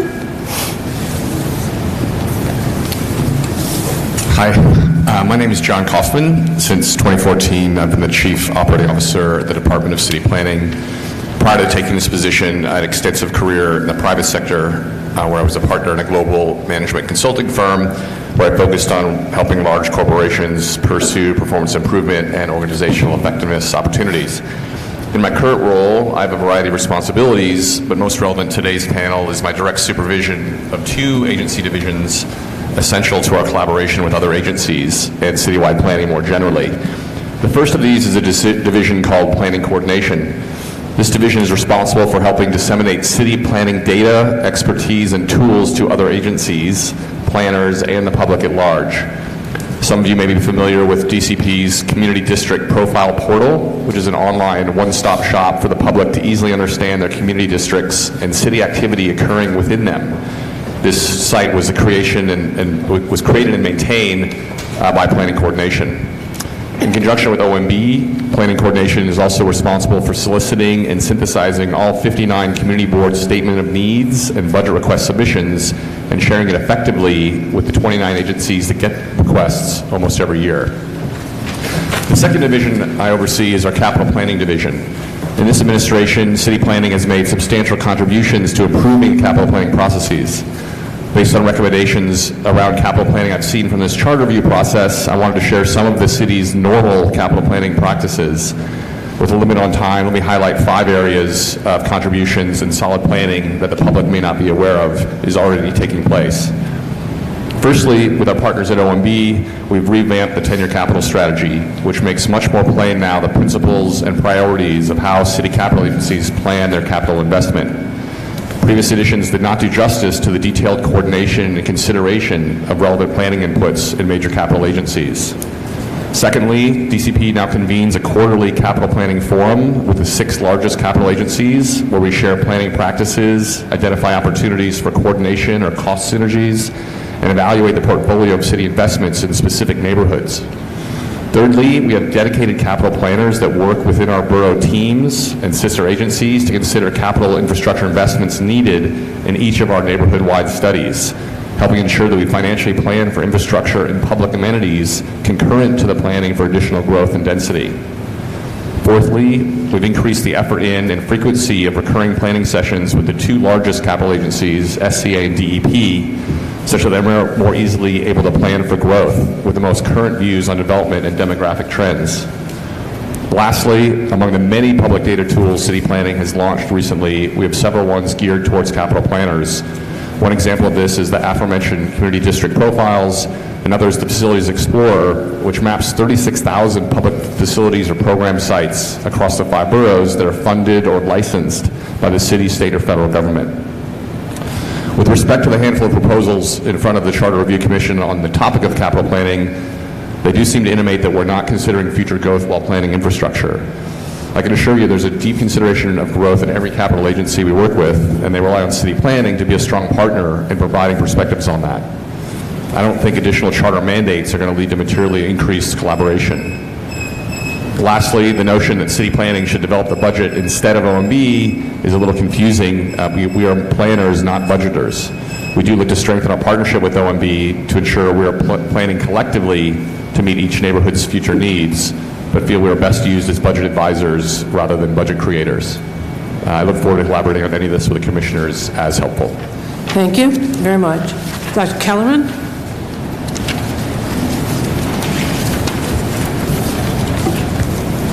Good evening. Can you hear me?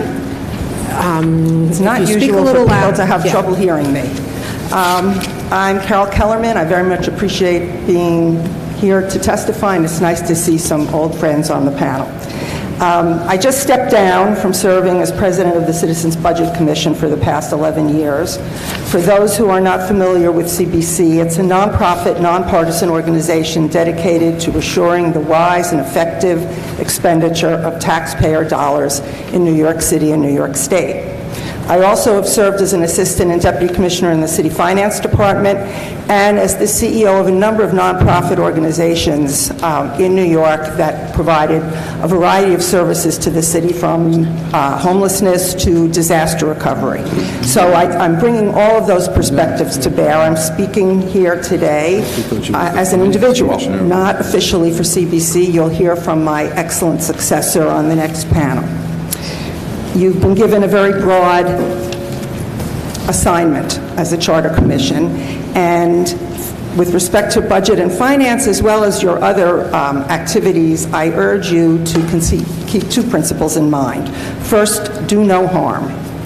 As Preston said, in particular with regard to finance and budgeting, the city is under unique controls pursuant to the Emergency Financial Act that was created after the financial crisis. And because of it, we have the most transparent, professional, and sound fiscal management and budgeting of any city or state in the country. We are subject to many more controls and requirements than any place else, and we should be very careful about disrupting the assignment of responsibilities or changing a system that has worked very well for 30 years. Second, don't use the charter to do things that can be done by local law. It's already cluttered with hundreds of irrelevant, outdated provisions and things that the City Council should do itself. We have lots of complaints about city government. They all do not need to, nor should they be rectified in the charter. The charter, as it says, is to be used for core powers, structures, and procedures. And so I urge you to keep that in mind as you go through the many proposals that have been and will be presented to you. So I'm going to talk very briefly, I've used up all my time, on the broad brush proposals that I have seen with respect to the budget and finance. First of all, a rainy day fund. There should be a rainy day fund for the city to set aside funds in the event of an economic downturn or a crisis, so that you don't have to dramatically reduce spending or increase taxes in the event of a shortfall. I urge that the charter include a rainy day fund. It will require state law to amend the Financial Emergency Act to do that, but I think that the charter could set forth the right criteria for when money should be deposited and when it can be taken out that could be then adopted in the state law. I also urge you to continue the Retiree Health Benefit Trust that is already adopted. It is being used quite frequently as a de facto rainy day fund, and it too should have standards for when money is deposited and when it can be taken out, because we really do need to build it up to deal with the $100 million of unfunded liability for retiree health care that New York City has. Second, capital budgeting. There's a lot of talk about how to make it more transparent, how to monitor it more effectively. The one thing that I would urge you to do that has been suggested is to require that the assessment of needs, which is called the Ames report, that's required in the charter, be expanded to include all city and city-controlled public authority capital assets, and to require that everything that has at least a 5-year useful life and a dollar value that's less than the $10 million, which is now in the charter, be covered by this. You know, we don't really know what all the assets are worth that the city owns or is responsible for, and we don't know how much money is required to keep them in a state of good repair. And we should have that to assess against the mayor's 10-year capital plan to see what we are doing to protect the assets that we have. So that's very important. Revenue estimating. I agree with Chuck and Francisco that the mayor has the responsibility for estimating revenue and should be and is cautious in doing it, and that it should not become a negotiation. There are many other revenue estimates that come out at the same time as the mayor's. IBO does a revenue estimate.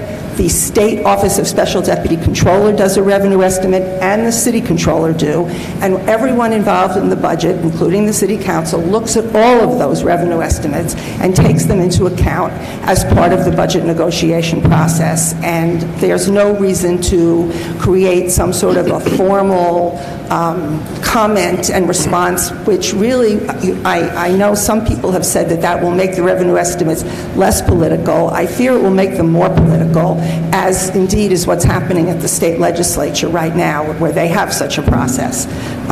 Finally, I do have to, it's not listed, it's listed more in governance, but really it is a finance and budgeting issue. There are suggestions for a number of agencies and officials to have set budgets by formula, a certain percentage of another agency's budget that is just set without the discretion of the mayor to change them in his or her executive budget. IBO has this now.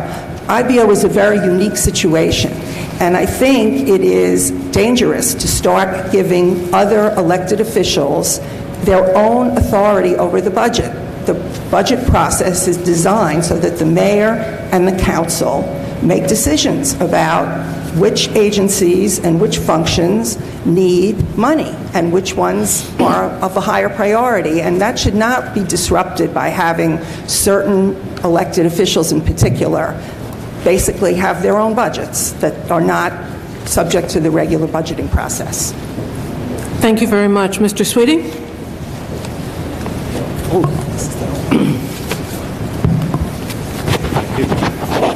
Good evening. My name is George Sweeting. I'm the Deputy Director at the Independent Budget Office. IBO's Director, Ronnie Lowenstein, had planned to be here, but she is a bit under the weather, so you're stuck with me. She had to break your arm to make you come? Twisted it behind my back. IBO does not normally take positions on policy issues, with one exception, and that's on matters of budget process and transparency. So with these exceptions in mind, earlier this month, we submitted a letter to Chair Benjamin and the Commission providing comments on a number of the budget-related proposals that you've received from different groups, and I'll take my allotted time to highlight 4 of them. We also raised a number of other issues that specifically concern IBO. I'd be happy to discuss them during the question and answer period if you're interested. So as many have already noted, particularly Preston here tonight, the city charter calls for a lot more clarity on programmatic spending and performance in the city's operating budget than we actually see in real practice. Units of appropriation often do not correspond to a particular program. This makes it very difficult for IBO, for the City Council, and other elected officials, and the public, importantly, to readily determine the amount of spending on particular programs and to link that performance to the spending. So you can see, are you actually getting your money's worth from the appropriation? And therefore, that prompts proposals to further strengthen the requirement that units of appropriation cover individual programs. We'd suggest thinking about one middle ground approach to address some of this, and that's to extend something that already exists in the city budget, which is referred to as the budget function analysis, and it covers about 15 agencies. They could be extended, that's produced by OMB for each of the major financial plans, and it could be extended to additional agencies. And these are bigger than units of appropriation usually. They cover things that are probably a little bigger than a program, but they get at some of the basic functions of each agency. And if we just had additional information available on that level, I think that would be one way of addressing this concern. You would have to change budget administration and reporting to better integrate the function analysis with the existing budget documents. I'll skip over, in the interest of time, what I was going to say on the capital budget, because it's been discussed already. I would just further the comments that Carol has made regarding a rainy day fund. It's also something that we understand that there would be limits on how far you could go right now. The city is required, as you all know, is subject to GAAP budget balance rules, and that's required in the that's currently required in the city charter. And because we have these regulations, the city winds up has developed a set of workarounds that obscure the city's fiscal condition. It's very difficult for most people to untangle exactly where we are. It also bumps into complications that stem from the state constitution's operating limit, which constrains what the property tax rate can be. Even if the charter is amended, it's our understanding that covenants in outstanding bonds likely preclude any near-term adoption of a rainy day fund. However, we would recommend that the city begin to lay the groundwork for a true rainy day fund by making some of the necessary changes in the charter now while the charter is open on the table for discussion.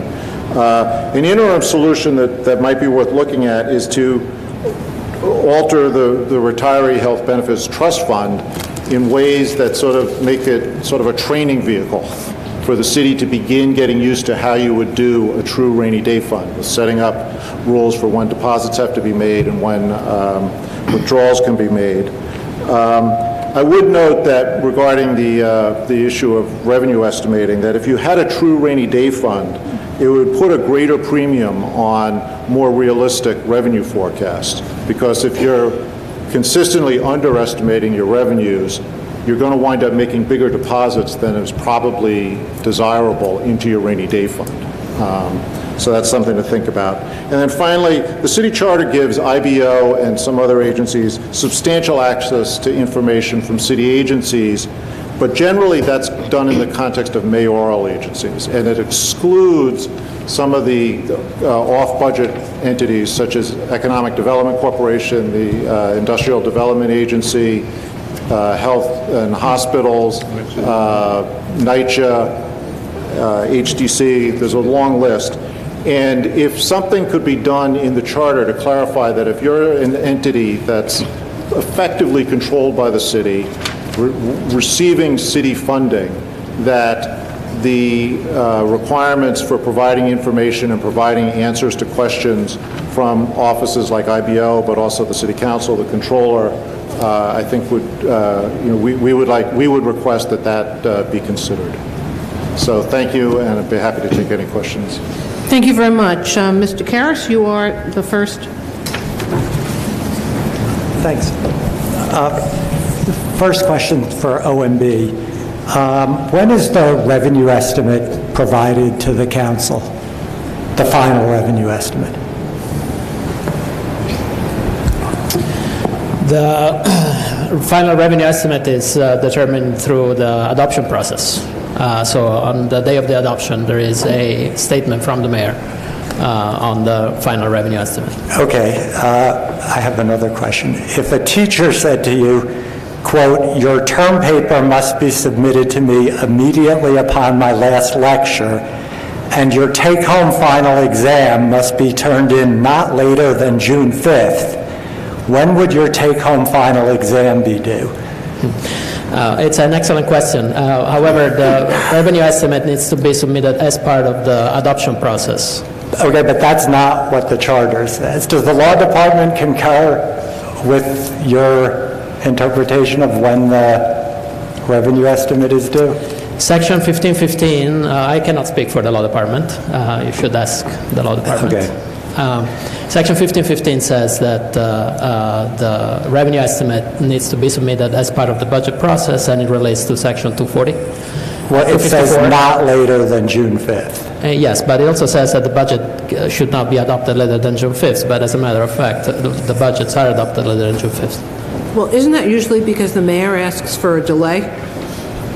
Whatever it is that the outcomes of the negotiation is, it is. What happens that there is, until there is an agreement, there is no fixing of the tax rate for the property tax, or a final letter, or a decision on the size of the budget. And that can happen after June 5th, right? But in the case of the statement of the budget, in the same paragraph, it says that is due upon adoption of the budget.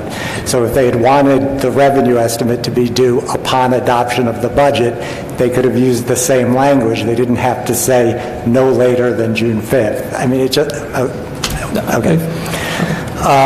That's also why we're having the law department in the future as well. Units of appropriation. Again for OMB, do you think it's within the guidelines of the charter? I'm looking at the Department of Homeless Services, and it has a $2 billion budget and $1.9 billion for all contracts for transitional residential services, all supplies, all materials, and all other services. $1.9 billion of the $2 billion is in one unit of appropriation. Is that particularized the way the charter says it should be?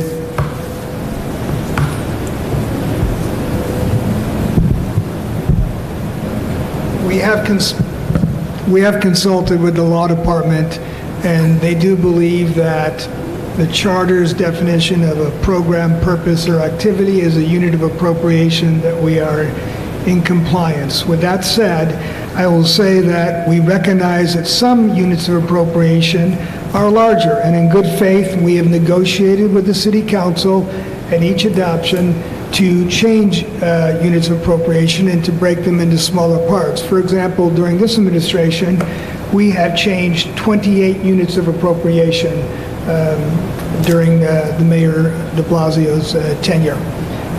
And it's a process we do at every adoption where we highlight which areas we think are most ripe for change.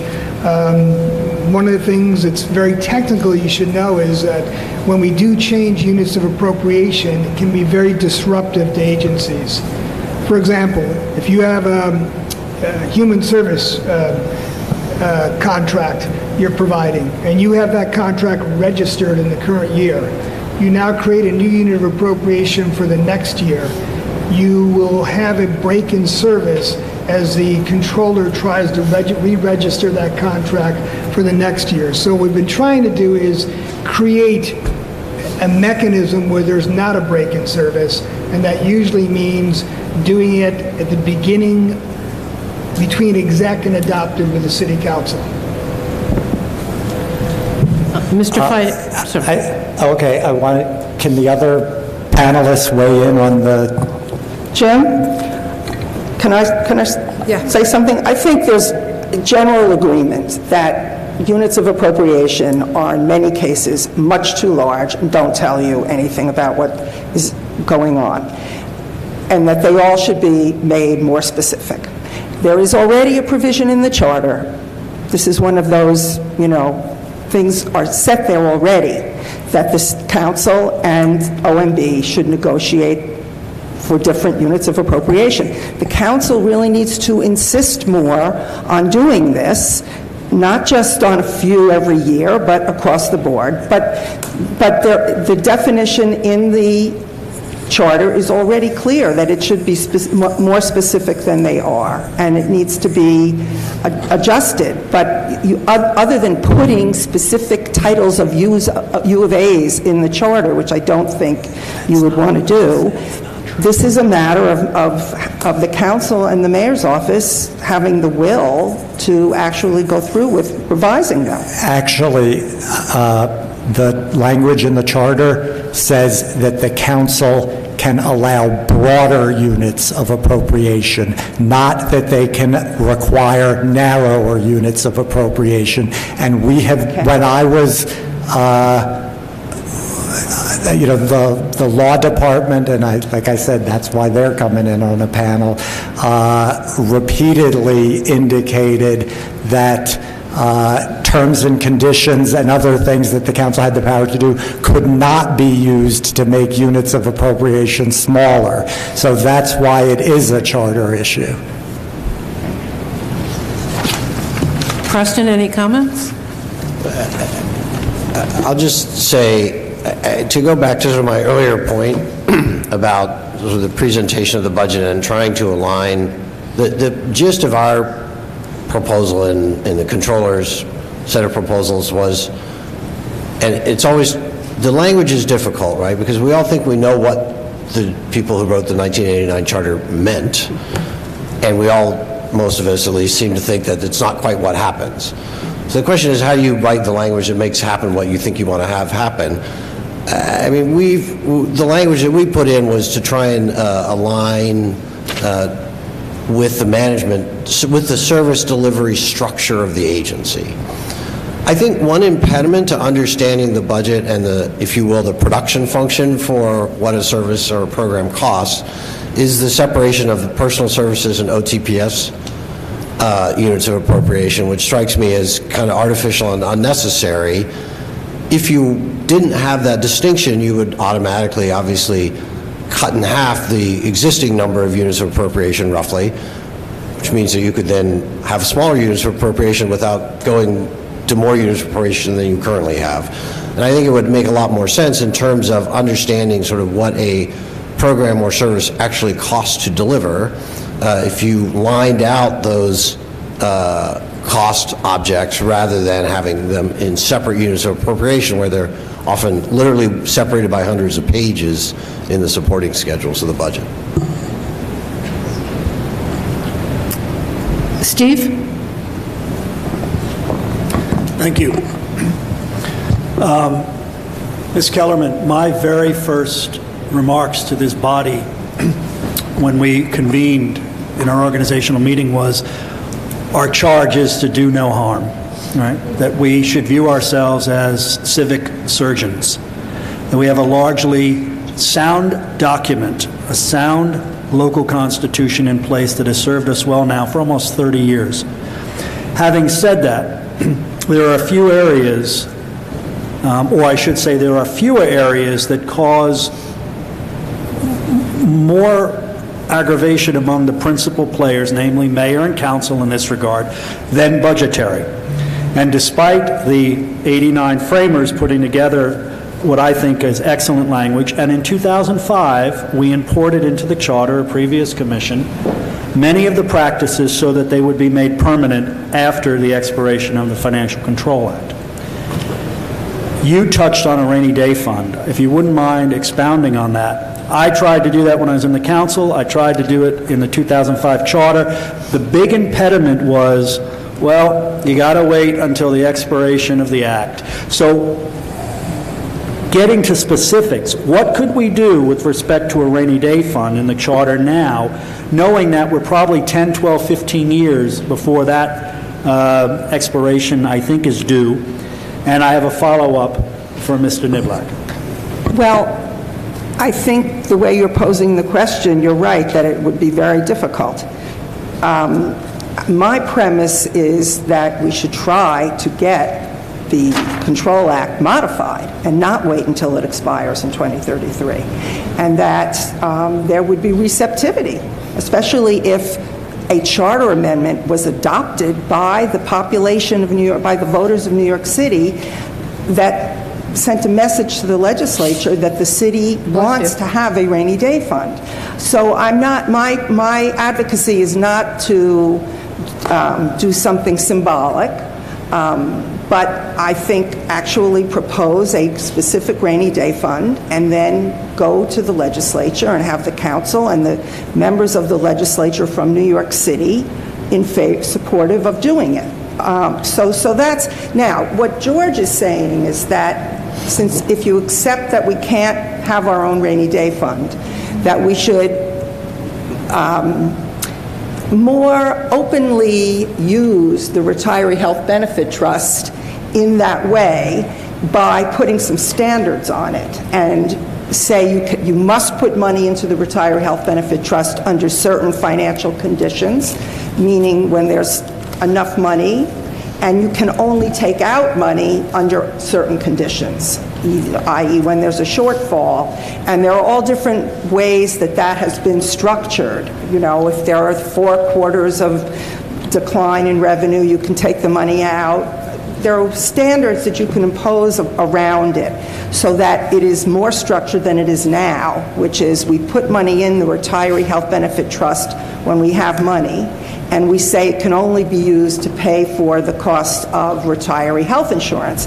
And then when we want to do something else, in effect, we draw down some money from that trust and we say it's going to pay part of the insurance, which frees up money to do something else. But there are no standards around this. And so it is treated by lots of people. In fact, it's often referred to as the de facto rainy day fund. My position would be that that should not be the case, that we need to be building that rainy day fund up to pay for retiring health insurance the way we pay every year into the pension fund, whether we like it or not, or whether we have to make other accommodations in the budget to pay it or not, because we need to build it up, not be taking money out when we need it for other purposes. But I certainly agree that that should have withdrawal and deposit standards in the same way a rainy day fund would, and there's nothing to preclude the city charter from doing that now. The state law would not preclude that. So this is very interesting.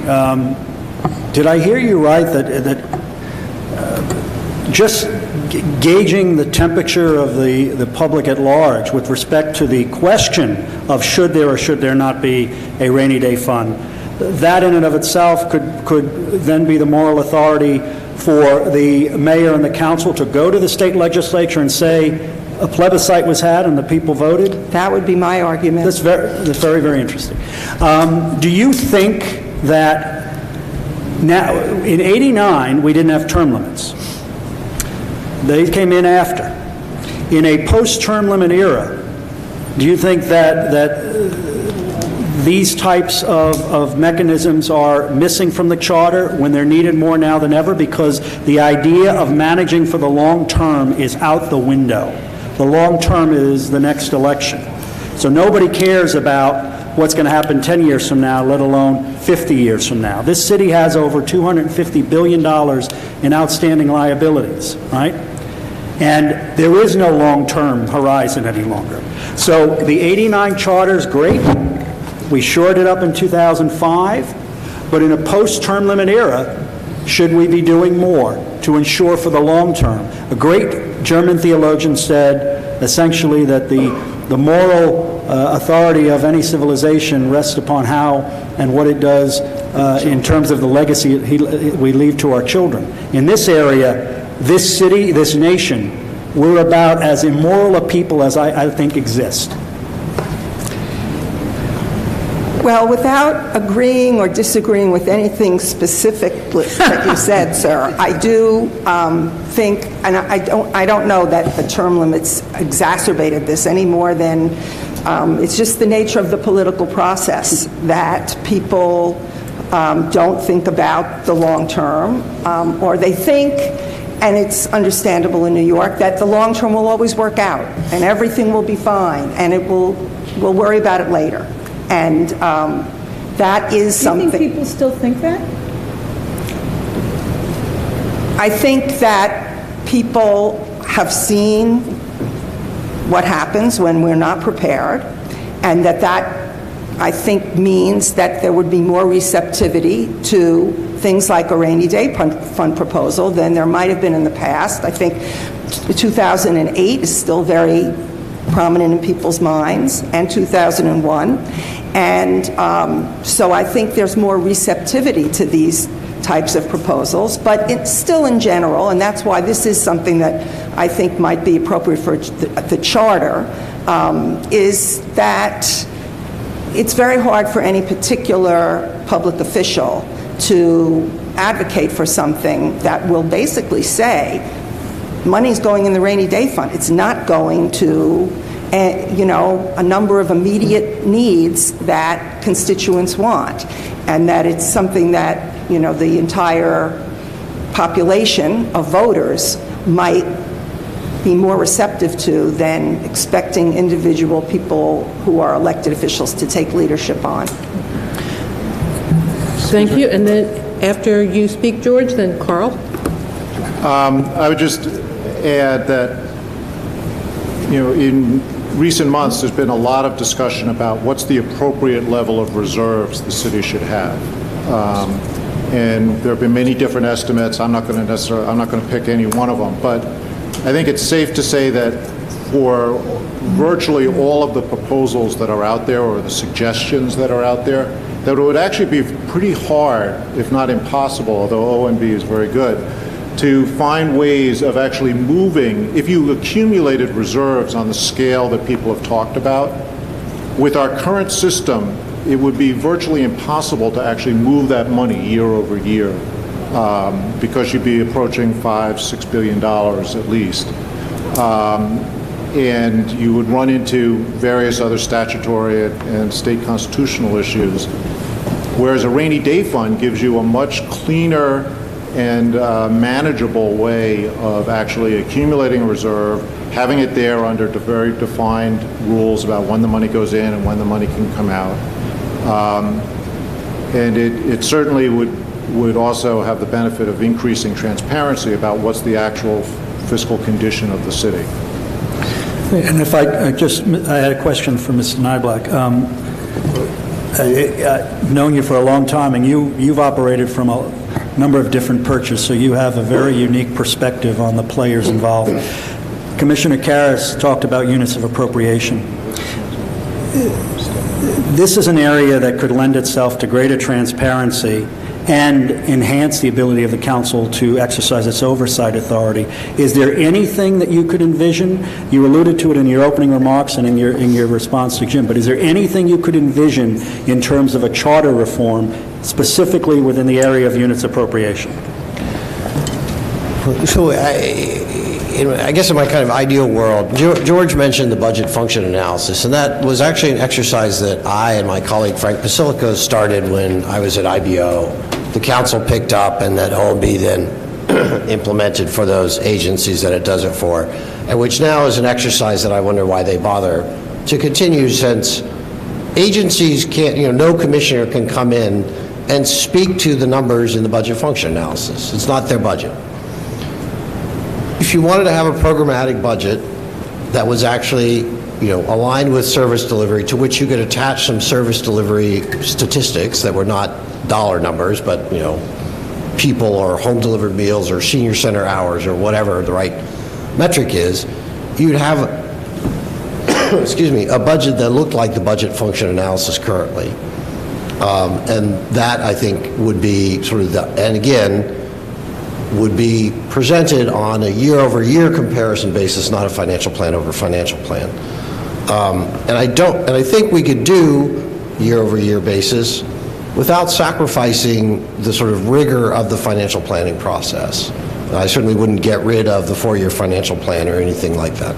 So I think there's, a major kind of rethink of how you present the budget in order to enhance everybody's ability to participate in the decision-making about what are our priorities, what are our values, that we want to reflect in the budget, is really necessary, and that's the direction that I would take us in if I were king.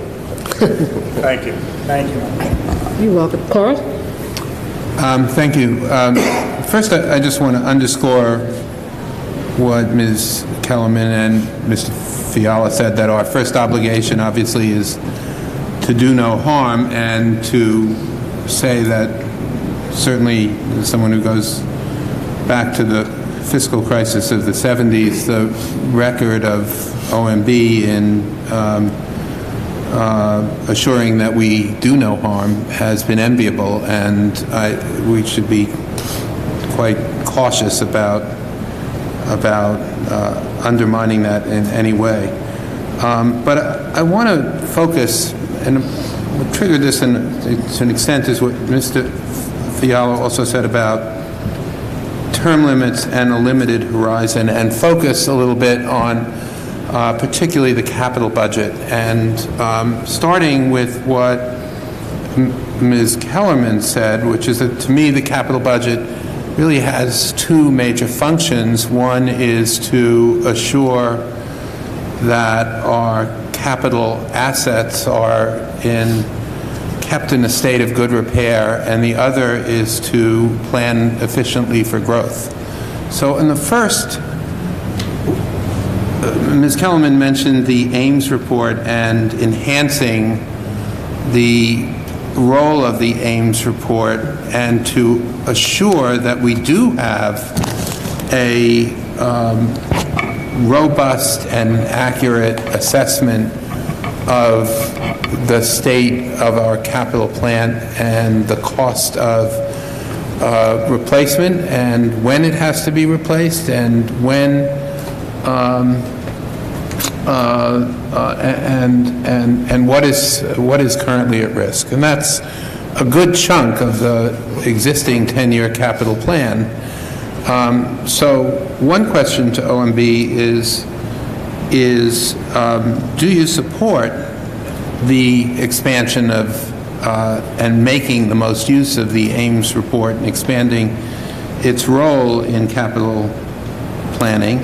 And my second is with respect to planning for growth, which is not that I think city planning should be supplanting OMB's budget authority, but it does seem to me that as we are in a city that is growing and where neighborhoods are concerned about the investment in infrastructure keeping pace with that growth, that a closer collaboration between OMB and the Department of City Planning is called for, and really almost requiring a joint creation of the 10-year capital plan. So I ask OMB to respond to both of those.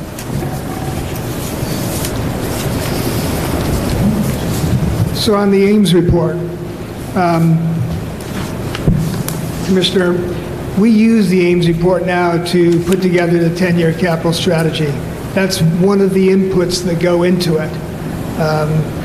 As you know, if you look at our 10-year capital strategy, one of our goals is to maintain our current assets in a state of good repair. We have a little pie chart in the 10-year capital strategy that looks at how much goes to state of good repair, how much goes to new programs. Most of our money goes to state of good repair because our infrastructure in New York City is so vast and so old. So we do take the data from Ames, and we do use that to make decisions in the 10-year plan. I would say to your comment about how it's used, it's not explicit in the 10-year plan. There's not a statement per se next to each capital asset, but it is used for every single agency that is in Ames. Can I just I mean, I think the issue with the Ames report is that it is not nearly doing what it should be doing. It is frankly fairly anemic right now compared to what it could be doing and should be doing, especially given what a large component of the capital program is state of good repair projects. So I ask, my question isn't whether you utilize it, my question is really whether it should be expanded dramatically. I think that's something we can look at. I think one thing that you have to do is you have to look at the trade-offs. The Ames system is a big system. It's costly. We have to contract out with consultants to go out and look at our assets, look at our bridges, look at our roads, look at our buildings. So we can look at that, but then one has to trade off the cost of doing that versus something else. It's something we're willing to engage in a conversation on. And the second part of my question, with respect to planning for growth?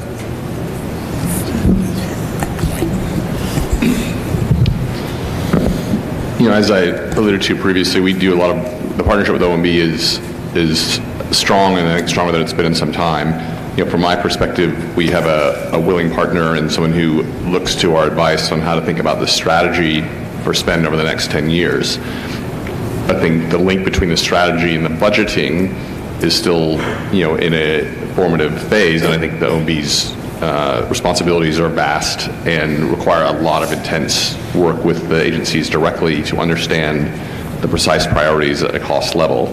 I think that the nexus between what is a strategy and then translating that to 10 years of numbers is a really detailed task that is still formative, and OMB in their stewardship of the budget, as you've said successfully for decades, maintains ownership of that estimation working with the agencies.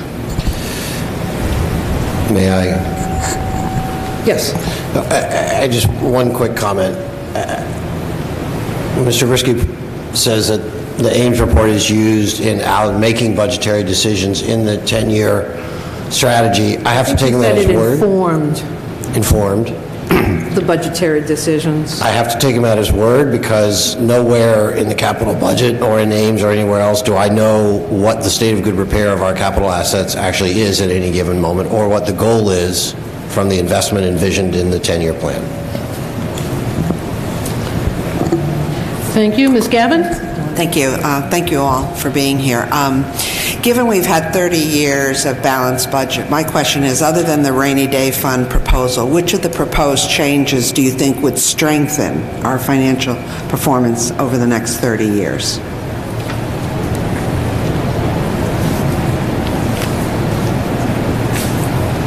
If you want to think about it and get back to us. I have one. Creating a business-friendly environment.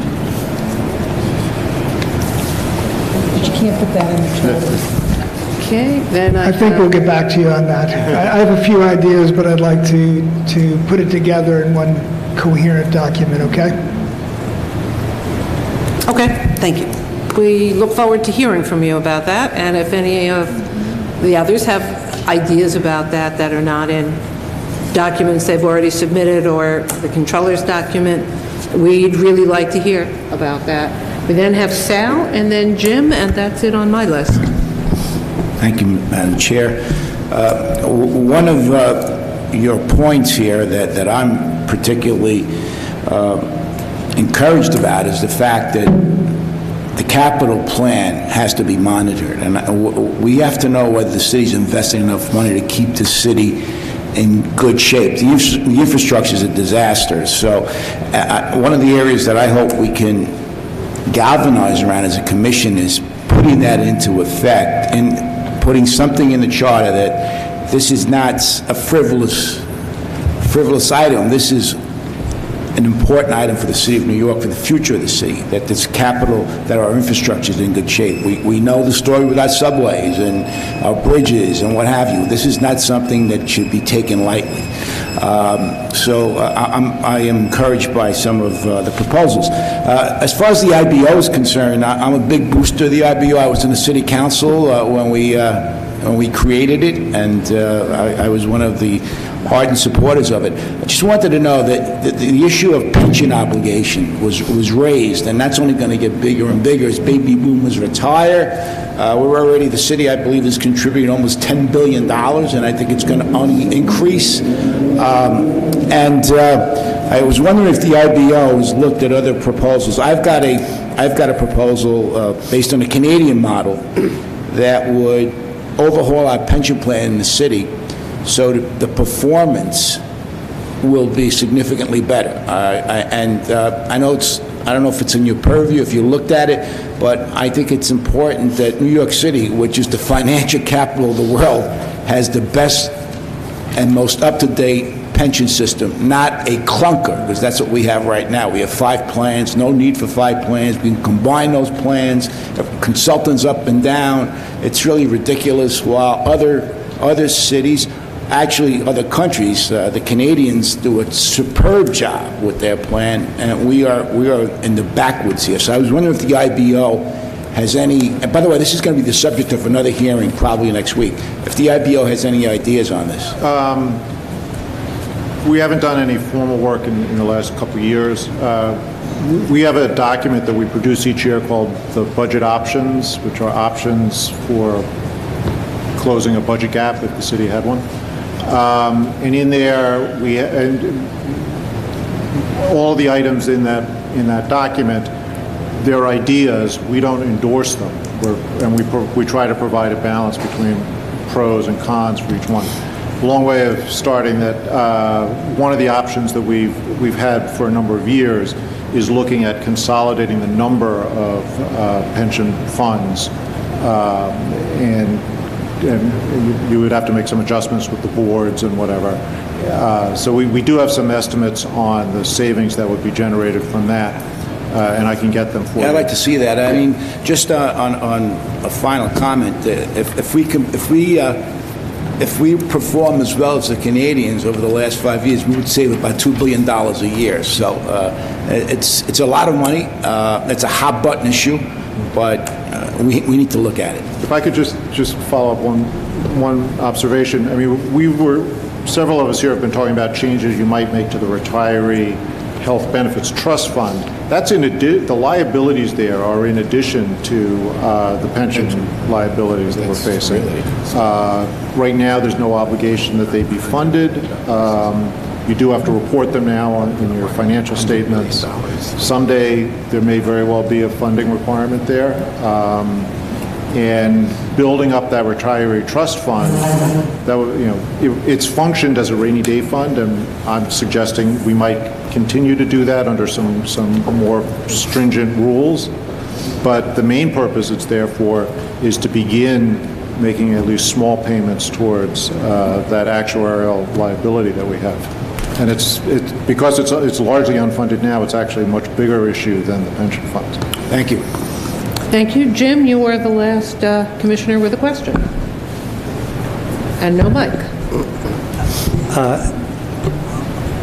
On this one, I actually agree with OMB, but I was finance counsel for 7 or 8 years at the council and acting finance director for close to a year, so I've had these fights with you guys for a long time.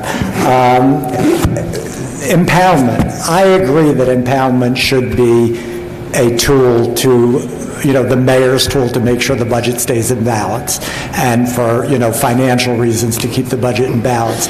Do you think, anyone on the panel, that there should be some kind of negative or prohibition on the mayor using the impoundment power for policy or political reasons, like for a second bite at the apple? We've negotiated this budget, or we haven't negotiated the budget, and the council has passed a budget, and the mayor is impounding money because he's mad at the speaker and wants to keep the council's pet, or important projects from going forward. I don't mean that.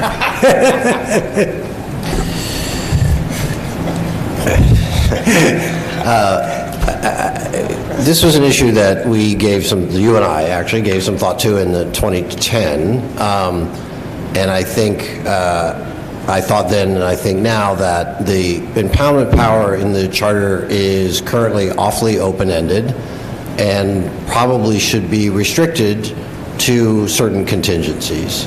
And exactly what those contingencies are can be a matter of discussion, but right now it's open-ended and it doesn't, it can be misused, has been misused.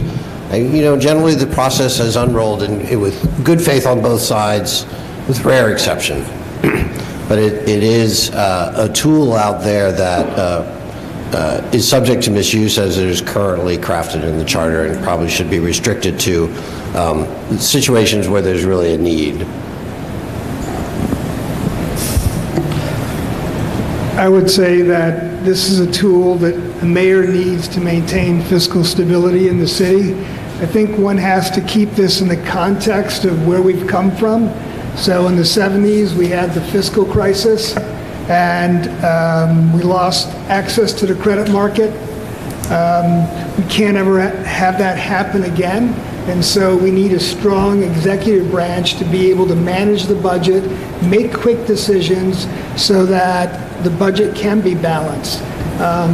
Just in recent times, when you look at things like Superstorm Sandy, 9/11, the Great Recession, you needed a mayor who could react quickly so that the budget could be put back in balance. You can't wait weeks, months for a budget mod.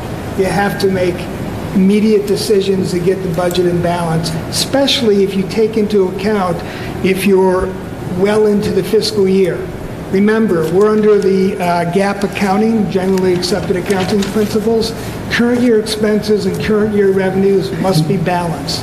So if we get to, let's say, May, and we have some calamity that happens, we still have to balance the budget. That still has to be done. So the executive branch must have the power of empowerment to be able to put the budget in balance. And as I stated in my opening remarks, if we overspend the budget by 1/10 of 1%, which is $100 million, the Financial Control Board, when they meet annually, could recommend a control period to the legislature, and that would be the worst thing that could ever happen to the city of New York.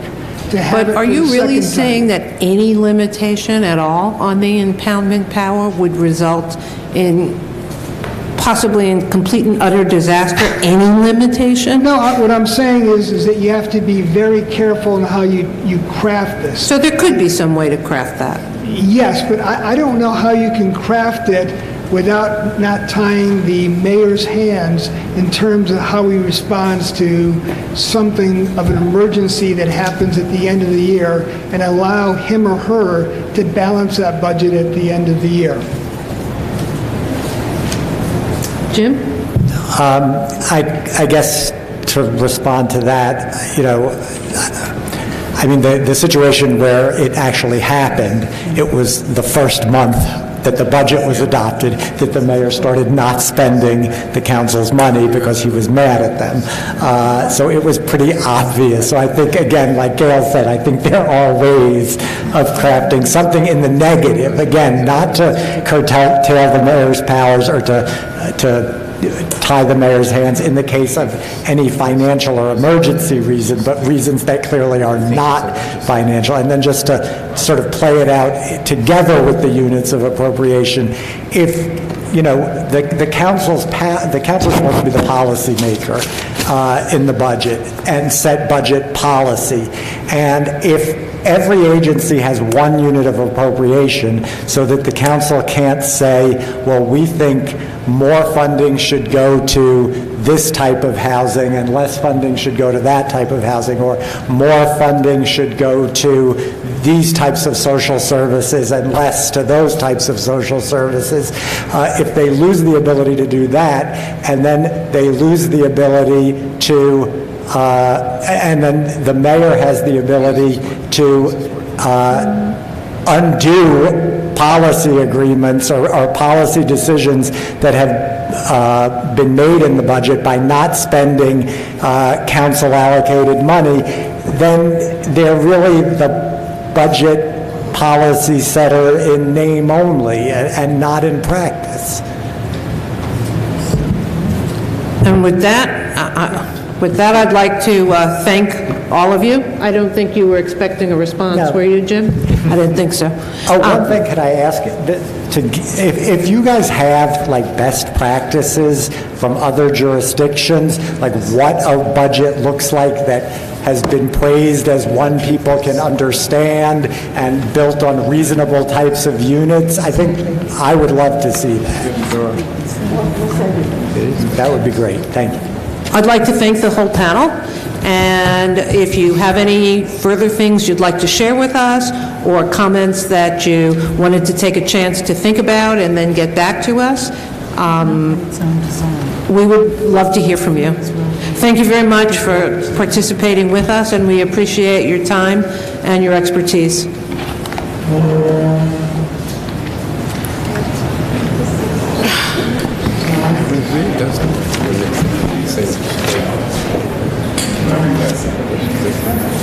Financial control board, but if you're a guy, here's why.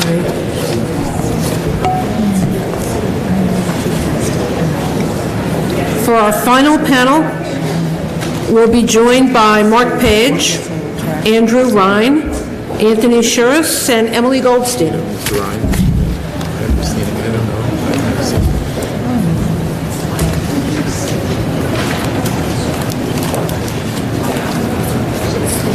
This is my first exposure.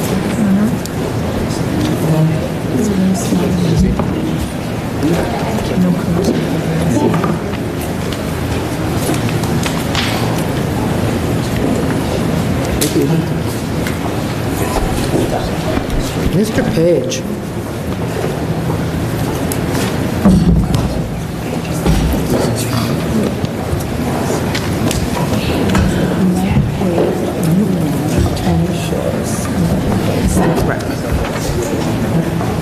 Now that we have you all here, you'll have 3 minutes to make your comments and introduce yourselves, and then we'll pepper you with all of our questions. Mr. Page?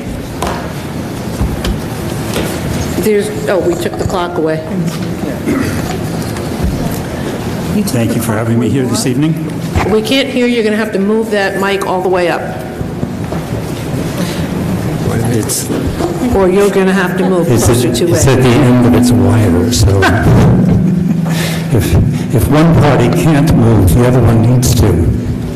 When needs must. Yeah. So, I started working on the New York City OMB legal staff. I was hired at the end of '77 and continued through 2013, the last 12 years as budget director. And throughout,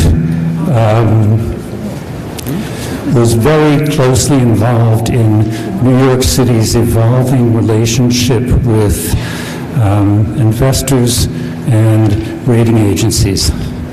When I came through the door, the city had just failed to sell a note issue in the fall of 1977. Nobody would take it. And I think that perhaps my primary focus right now is the question of revenue forecasting. On the structuring of an expense budget, I mean, you can, both are looking to the future, which people tend not to be too great at. They're not good at forecasting the weather tomorrow, let alone economic events and social events over the next year or 4 years or 10 years. But when you are putting together an expense or capital budget, you're authorizing spending and you're limiting it. And you actually have a concrete universe you're dealing with. Revenue forecasting is nice, but changing the forecast has absolutely no effect on how much money you're actually going to collect in the period that you're looking at. And New York City had revenue forecasting right through the 1970s, not a problem at all. The difficulty was that the cash forecasted wasn't showing up quite consistently for an extended period of time. And one of the really foundation issues for the Financial Emergency Act, the Financial Control Board, and the housekeeping provisions that I participated in putting together in 1978 was to put substance behind revenue forecasting for New York City. The control board was certifying the revenue estimates. That was a foundation issue, and obviously the sort of uncontrollable side of meeting a balance requirement. No, we'll give you back the time. I just didn't want you to compete with the motorcycle. Thank you. So, meeting its balance requirement was a matter of the strength of the revenue forecasting effort by the city and a continuous watching. We've been talking about a revenue estimate at the beginning of June, but The fact of the matter is that revenue estimation is something that goes on continuously. And it relates to this question of impoundment, which can obviously be abused. On the other hand, you need a way of reacting quickly on the spending side of the equation when you find, as time passes, that you may have been wrong, as you inevitably will be one way or another, in forecasting what resources you have available to you. And just to trespass further on my overtime, I think that we can all agree on many things in concept, but you're trying to legislate words which will implement concepts. The Rainy Day Fund being one example. You can say the concept, and it's great. When you get down into the actual words that you are going to use to dictate when you put money in and when you take money out, I think it gets much more complicated, and you're instantly up against the world that, as a practical matter, we live in, which is that the political equations and pressures of the moment will generally find ways around whatever detailed provisions you have tried to enact. I think, notwithstanding the lack of a rainy day fund, if you look at New York City's experience since the early 80s, in fact, it has been notably resilient in managing, most recently, the recession in 2008, so forth, and its ability to actually manage funds in ways which will deal with the political exigencies of the moment, but also stabilize the city's ability to deliver the services that its government exists to deliver. That's, why various of us have spent a lot of time on this. So I look forward to your questions, and I'd like the opportunity to respond in writing Absolutely. After this session. Thank you. Absolutely. Who would like to go next? Tony? Emily? Mr. Thanks. Can you hear me? Okay. Thank you for the opportunity to testify. My name is Emily Goldstein. I'm the Director of Organizing and Advocacy at the Association for Neighborhood and Housing Development. We are a coalition of community groups across New York City who work to build community power to win affordable housing and thriving, equitable neighborhoods for all New Yorkers. We believe our current land use and budgeting processes must be updated to meet the urgent need to promote equity and to ensure that lower-income communities and historically marginalized populations have the services, investments, and access to opportunity that we all deserve. An equitable approach to budgeting requires directing resources based on people's needs, and investment to address the existing needs of populations and communities must be distinguished from investment to accommodate future needs or growth. A community should never feel pressured to accept higher density or increased growth simply in order to get their existing needs met. That's not an anti-density or anti-growth argument, but it is the sentiment that a lot of communities have expressed in recent rezoning efforts. My written testimony includes recommendations across a variety of topics, including comprehensive planning, but the reason I'm here tonight and what I'll focus my remarks on is the budgeting aspect of comprehensive planning, which was one of the topics you all pulled out, which I appreciated seeing. So we think that if there is going to be comprehensive planning, it's really important that the budgeting process be in alignment, because a plan cannot simply be land use. A plan has to be a comprehensive plan. Although I'd note that as we thought through our budgeting recommendations, we hope that comprehensive planning passes and we have a recommendation on it, but we do think that the budgeting recommendations we're making could stand on their own if the other parts don't move with a little bit of tweaking. So first and foremost, we believe the charter needs to more clearly lay out equity principles such as reducing disparities by race and require that budgeting adhere to those principles in the same way that other parts of the planning process should adhere to those principles. In order to direct resources based on need, we then need to rigorously assess what our needs are. This should happen first and foremost at the community district level, and my written testimony includes a lot of detail about our recommended process, which goes above and beyond the current community district needs assessment process. Out of those district assessments, we think the city could identify the community districts of greatest need and draw out patterns of disparities both across neighborhoods and across populations. Every city agency should then be required to set goals to reduce identified disparities and address the existing needs found in the assessment process. The charter should require that the city's 10-year capital plan respond to the goals set through the comprehensive planning process, or if necessary, separately. Community boards, borough presidents, and agencies should then all be required to explain how their budget recommendations advance those comprehensive planning goals. For example, one sort of process that could be enacted, currently when most agencies prioritize capital projects, they use a matrix of a variety of factors, revenue, costs, timing, etc. Progress towards equity goals could be incorporated into those types of matrices and given real weight and then assessed later. In addition, the charter should require that the city engage in longer range planning for expense budgeting. The charter could mandate a new 4-year expense program similar to what exists on the capital side to align city contracts for services with areas and populations that have the greatest identified needs. Like the 4-year capital program, the 4-year expense program would set forth a detailed vision for several years, allowing investments in critical programming to be rolled out over a longer period and with a greater deal of thought.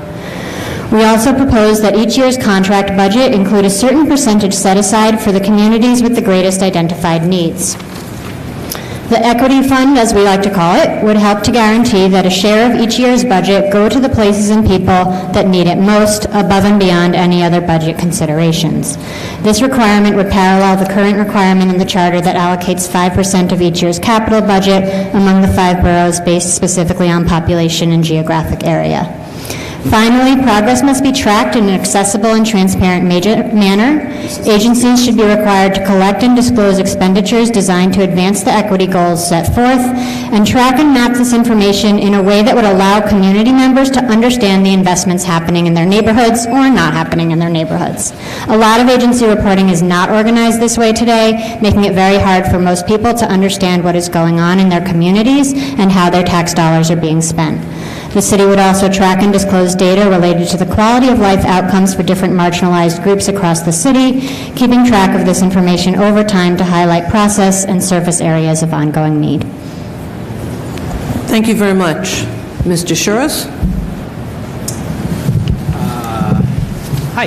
Is this good? So my name's Tony Shoris. My name's Tony Shoris. Sounds so much better. I think you all have written copies of the testimony? Yes? Okay, good. So I'm going to skip over the first part where I go through my 40 years of doing this on and off because it's boring and embarrassing. I've been here too long. Let's just talk about the work of the Commission. So the Commission has before it a series of notions that many of which are worthy of consideration, and I applaud the work you're all doing. As you go forward, I want to suggest a few factors that I think should shape your thinking. First, as someone who's not a strict constructionist, not an originalist, I actually believe the city charter should be subject to periodic and comprehensive review. The reason's clear. The world changes, and unless the structure of the government changes with it, the New Yorkers risk being disadvantaged. Just like we don't want outdated physical infrastructure or deteriorating physical infrastructure, we don't want outdated governmental infrastructure, and that is what we and many others suffer from. Today, we see New York City operating in an environment that's changed in several major ways from the context in which it was subject to the last revision. The city now competes in a more globalized environment. That's not just true in its economic context. We all know about national and global firms dominating our business structure. It's also true as our people and our culture have become increasingly international, more so than any time in the last 100 years. Equally familiar to all of us is that the rate of technological change facing the government and our people is dramatically faster than ever before. And that means the shifting nature of economic activity demands new regulatory and policy approaches, as well as operational changes at a pace we have not had to manage before. And finally, and closely related to both of those, we now have an economy that's become extraordinarily successful for some while failing many others, creating indefensible gaps in opportunity that can and should be driving more and more of the public mission. We need a government that reflects those changes in context. That means a government that responds more rapidly than ever to changing economic circumstance and which adapts to constantly shifting globalized population and business structure. And most of all, it means an empowered government that can tackle the core issues of inequality with strength and passion, even if that means we must contribute more. So in doing so, that means we need to talk honestly and directly about some of the core tensions of the governmental structure in this context. I want to mention two. We're always testing the balance between the needs of communities and the needs of the city as a whole. Most of the time, they're coterminous. Great communities are what make a great city, and local neighborhoods don't prosper in a weak urban environment. But from time to time, the needs of individual communities may not align with the needs of the greater city, and the stewards of the greater public trust in the end have to side with the most vulnerable, who need housing they can afford, jobs with wages that can support their families, and transit systems that connect them to that opportunity. Not every community can have every amenity, nor can every community be devoid of every disamenity. That's what makes us part of a great metropolis. We're also always testing the balance between executive and legislative roles. Of course, no one wants an unchecked executive, but neither does anyone want the gridlock that's paralyzed so many other democratic governments, especially in the context of those changes we talked about. Governmental paralysis is not a neutral force. It benefits those with privilege. When it puts the parochial before the universal, it weakens the faith of voters in the efficacy of the democracy itself, and that paralysis can foster anti-democratic forces overseas and even here in America. Democracy has to show it can work, especially in a time when alternatives to democracy are asserting themselves. For these reasons, I'd urge the Commission to consider carefully how various changes under consideration would perform in that shifting environment. As has been noted, we have a pretty good structure in many ways. The city's economically strong, it's operationally sound, and trying to move, albeit way too slowly, in a progressive direction. We've survived terrorism, economic crashes, and natural disasters, and we know we could surely do better. But as we seek to make changes to the government's form in ways that are designed to last for decades to come, modesty about the risk of unintended consequences has to frame our thinking. We can't afford to impede the growth of opportunity, the pace of our response to change, or our shared commitment to social justice. I look forward to your questions and wish you the best on the work ahead.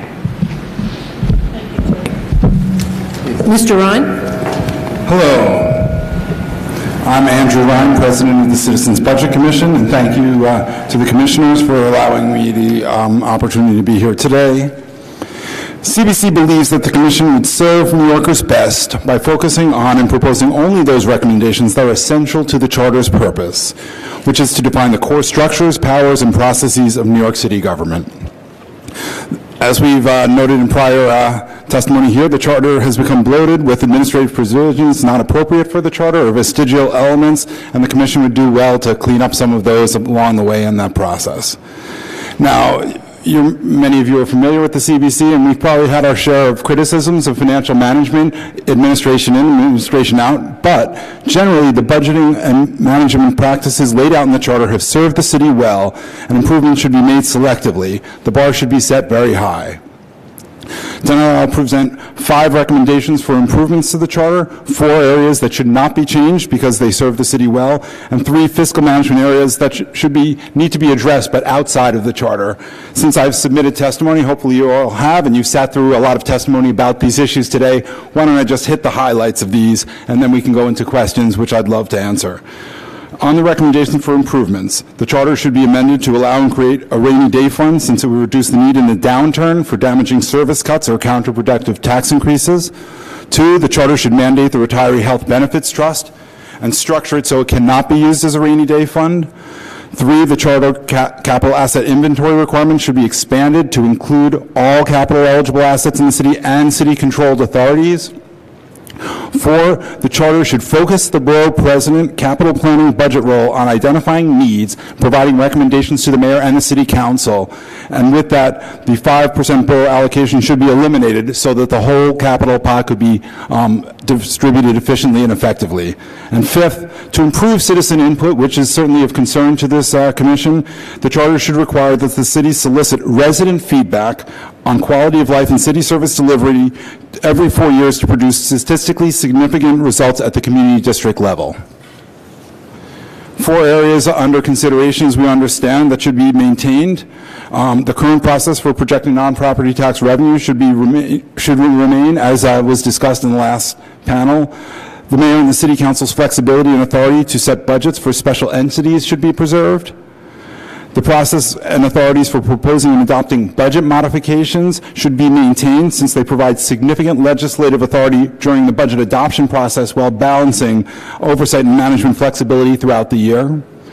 And finally, the controller's role in procurement and registering contracts should not be expanded since additional steps are unlikely to speed a process that is already slow and cumbersome.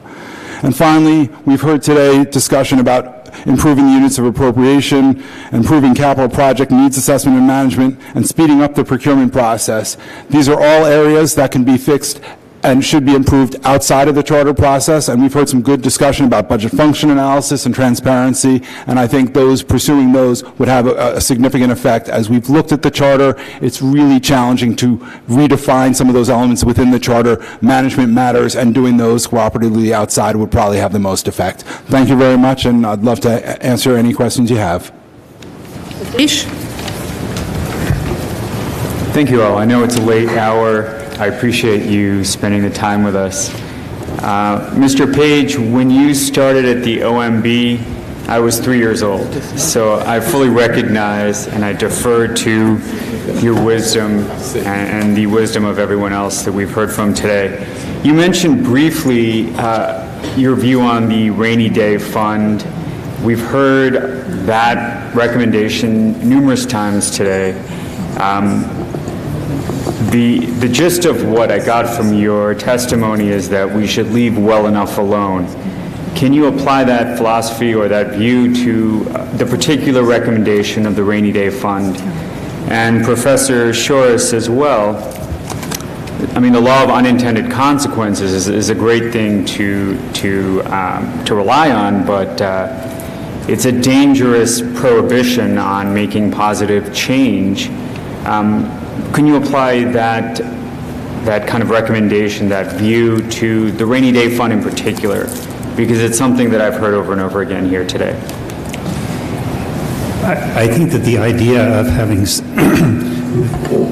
financial management that can stabilize tax burden and service delivery, or at least cushion the changes that you inevitably get in economic cycles, makes a lot of sense.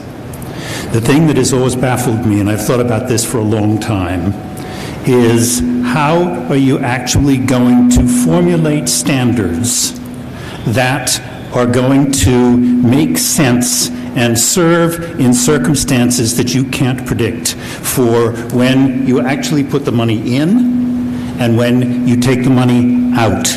And I don't know how you do that. I mean, you can say you should have a rainy day fund, but when it really comes down to it, I suspect that each person in this room would formulate the details differently, and each one would be dodgeable and manipulable differently depending on the political will at that moment. I mean, this gap balance thing that we've gotten stuck with is a very crude way of trying to address sustained service, basically. The hole the city fell into was as soon as you start spending more than you're taking in, not only are you used to that level of spending, you start owing the stuff that you overspent in the past, and you go on down. The gap standard is painful, but it's actually kept us out of that for a really long time. And when you can say you should put money aside for the OPEB liability, that's a nice idea, but it's a huge trade-off because that's an enormous liability facing us. You use it as a way of manipulating money off the table and back onto it, depending on the politics of the moment. I think that that's the practical way government works. And I think to try to exactly formulate your way out of it with words, you know, you hear the story about the U.S. Army standards for your basic percolator, which means it costs $125 when you can go around the corner to the hardware store and get it for $12.95. I think that you can trip yourself up in words and process. Procurement. You know, angels save us from having to actually make it work better. People have been trying forever. I don't think the concept is bad. I just don't know how you formulate it to save us from lack of foresight, for instance. I mean, lack of foresight, that's a huge problem. But you're really going to rescue it by coming up with, you know, the 11th commandment in a form that's going to work? I don't know how you do it. Microphone, gotta. Hey.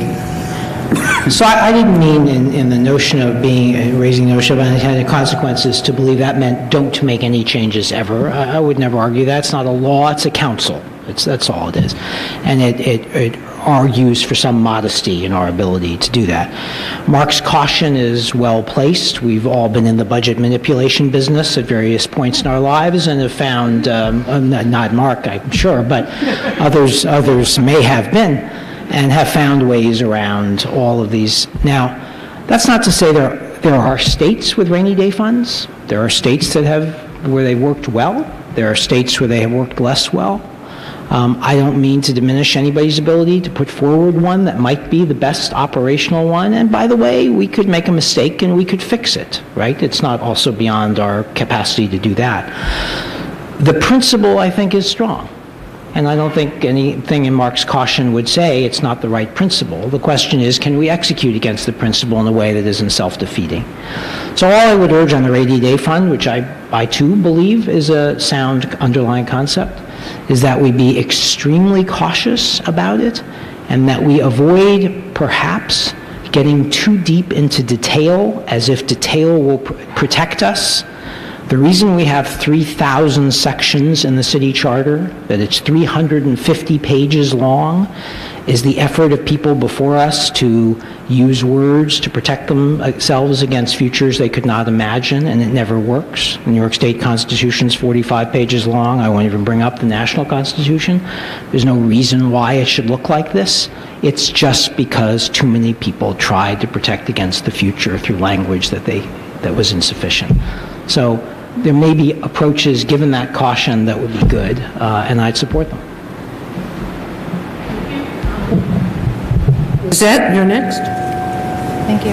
Actually, piggybacking a little bit on the unintended consequences, I was hoping, I know that you mentioned that should be something that we should take heed on and be careful. I'm sorry? That we should be modest in our approach to the work that we're doing.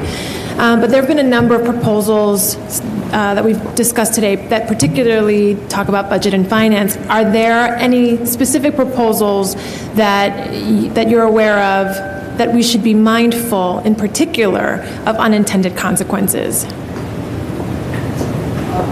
Yes, I'd be cautious about attempting to use the charter to negotiate, to interfere in a budgetary negotiation between council and mayor.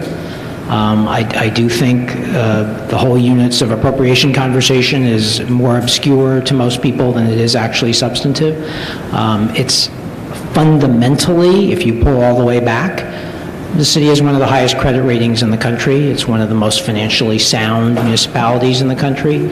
It's not weakened by its current budgetary structure. If anything, it's a pretty strong one. There are improvements to be made, as we just talked about one, the rainy day fund. But I would be cautious about that. Similarly, I'd be very cautious about the impoundment issue. This is a particular issue, all the things I just raised, financial crashes, the natural disasters, terrorism attacks. Those are exactly the reasons you have impoundments in place. If they're used excessively by an executive, there are punishments available, both in the next budgetary cycle with a council that could exact its own punishment, and ultimately there's electoral punishment. So I think executives, and then we've had conservative mayors and progressive mayors over the years since the financial crisis that Mark talked about. Some of those things I'm sure I would disagree with, but fundamentally, have they weakened the city or derailed public policy in a meaningful way?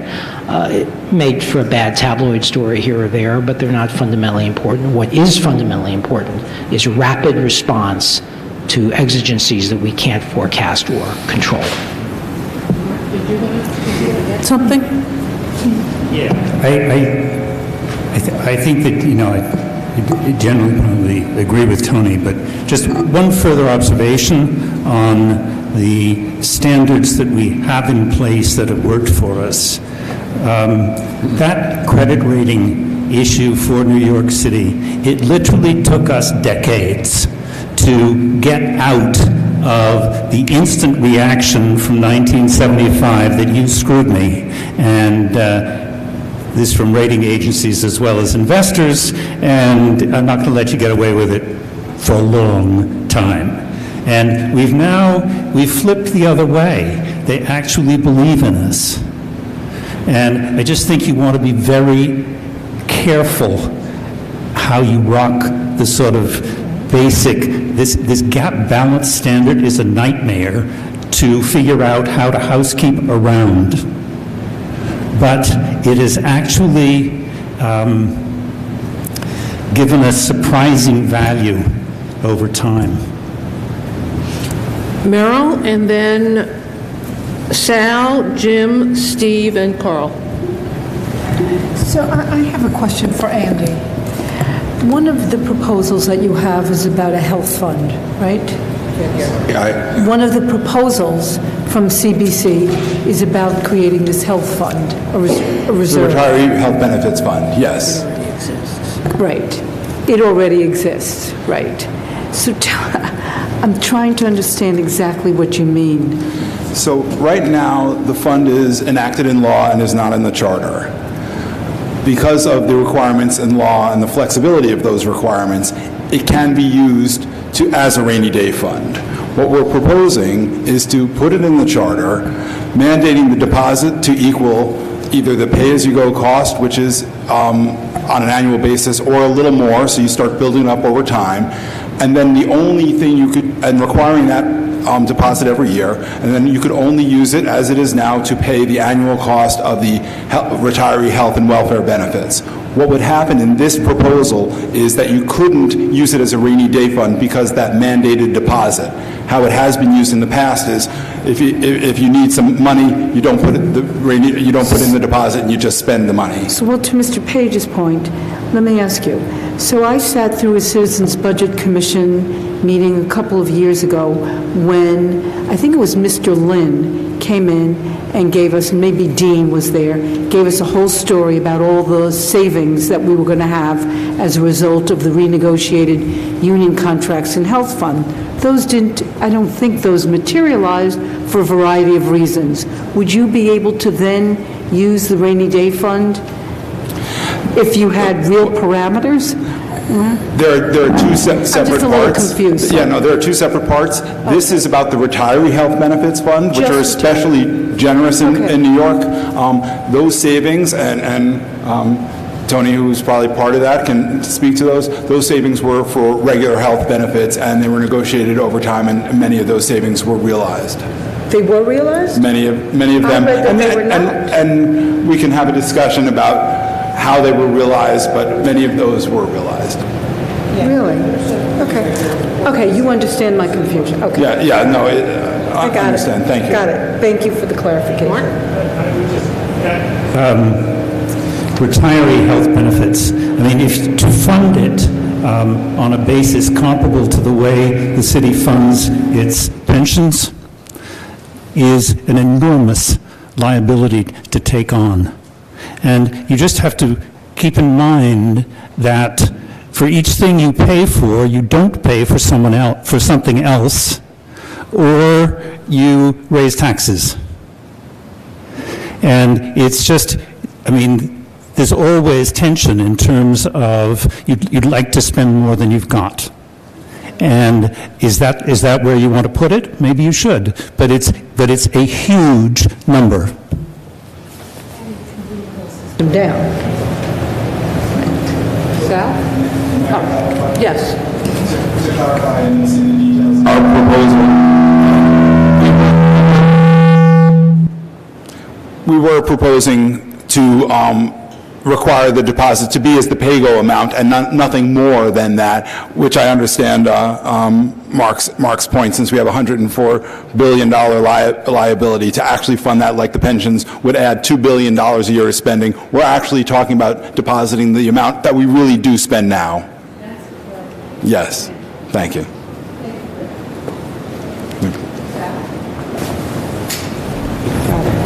Tony, this is for you. I share your view that we should be monitoring and reviewing the charter on a regular basis. Things change all the time. Are you recommending that we include that in the charter, a periodic review, kind of mandating that the city looks at this maybe once every 2 years, once every 3 years?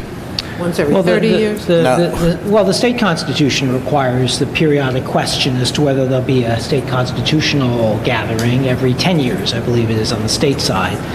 So I actually don't think that's a bad idea to require a regular one. We tend to, I don't know that would preclude the periodic additional ones that we have had and have for various reasons. But the notion of a step back periodically, I don't think is a bad idea for anybody like that. And I don't think the state's notion is a bad one. We haven't done it. We passed this last time at the state level. People are too afraid to tinker with it, and it's complicated and political and all that. But I think if you're going to address these kinds of questions that I'm raising, I don't think it's unhealthy, or the exercise you're going through now. But I do think if you're going to do it, then it should be a comprehensive one. And whether or not you want a 350-page charter, I think actually is a fair question to pose. So in other words, setting a floor to, and then including in the charter that we review it on a regular basis, and it doesn't preclude the mayor or someone else calling for charter review. I mean, it's at least a thought for your consideration. Jim? Thank you all.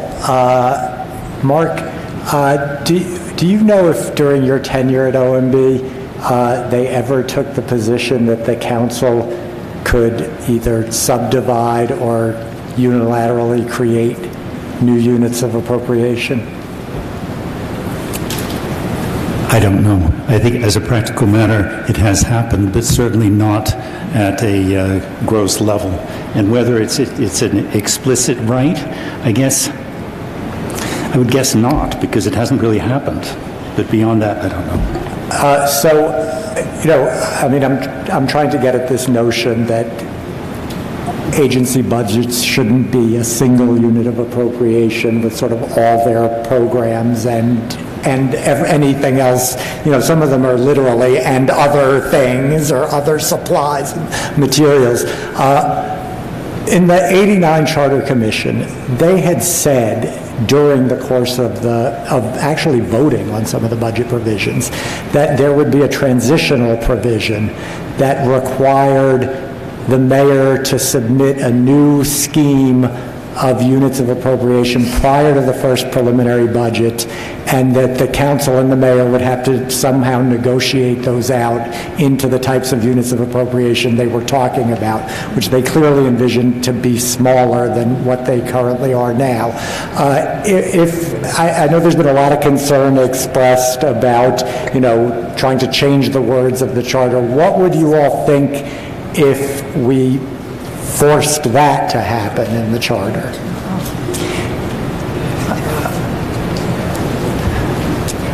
I think there's a whole lot to be said about relating the money to the program and the effect and how best to do it. I think that one of generally the thrust is, my goodness, there needs to be more detail.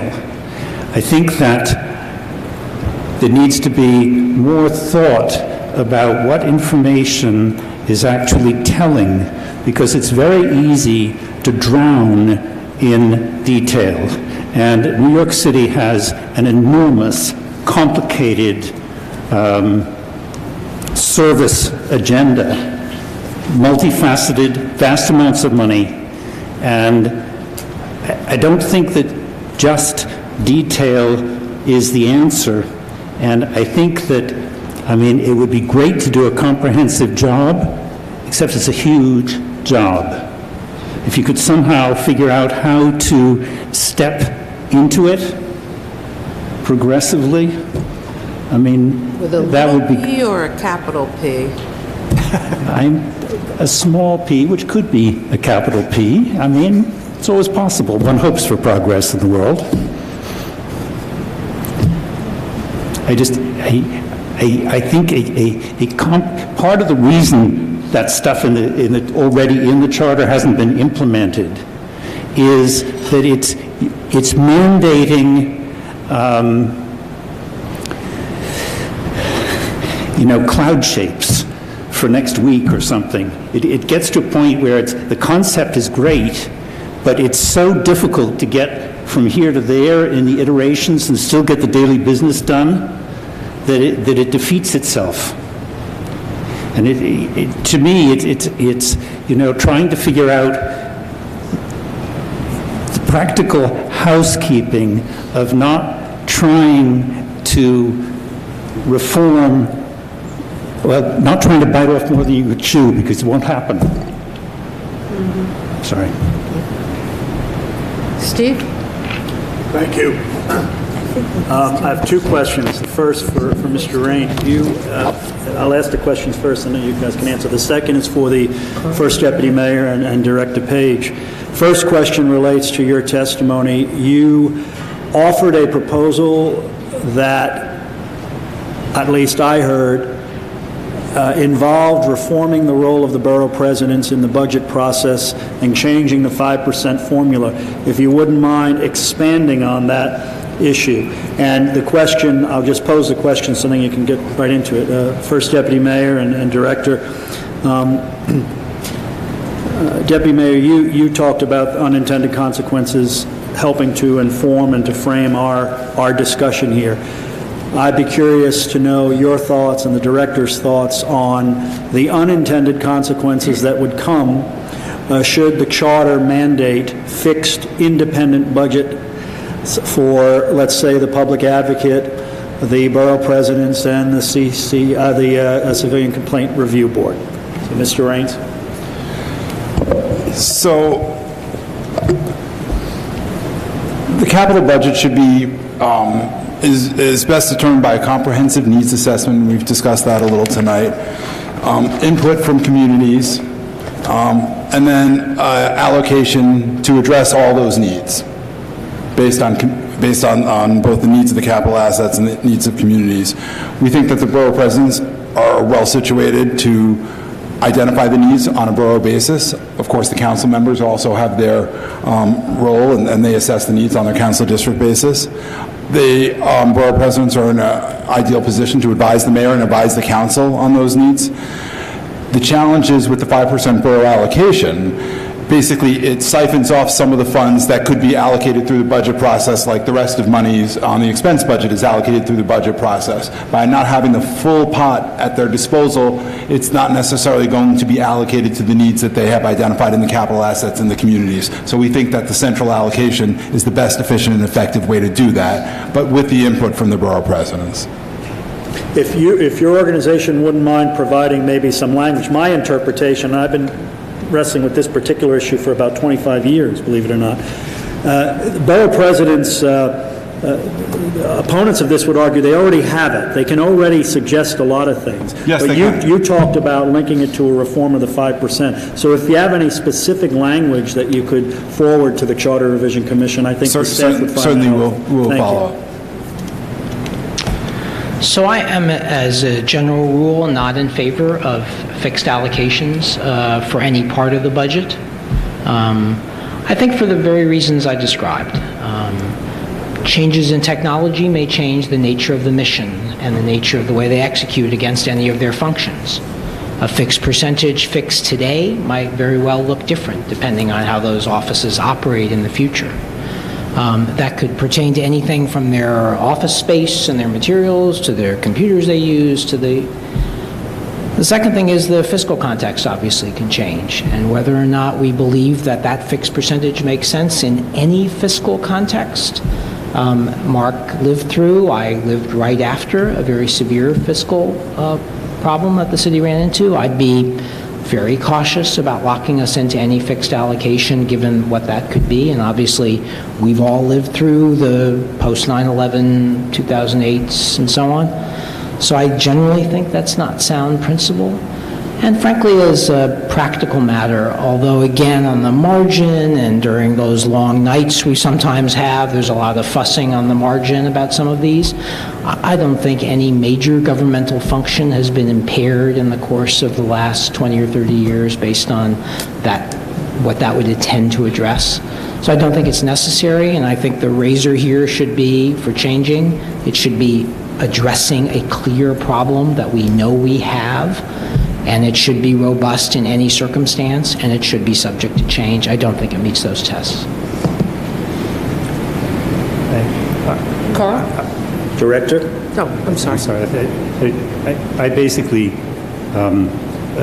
agree with Tony. I think that when you dictate in the charter a formula for resource allocation, you're saying, I now know that this is the priority of this purpose.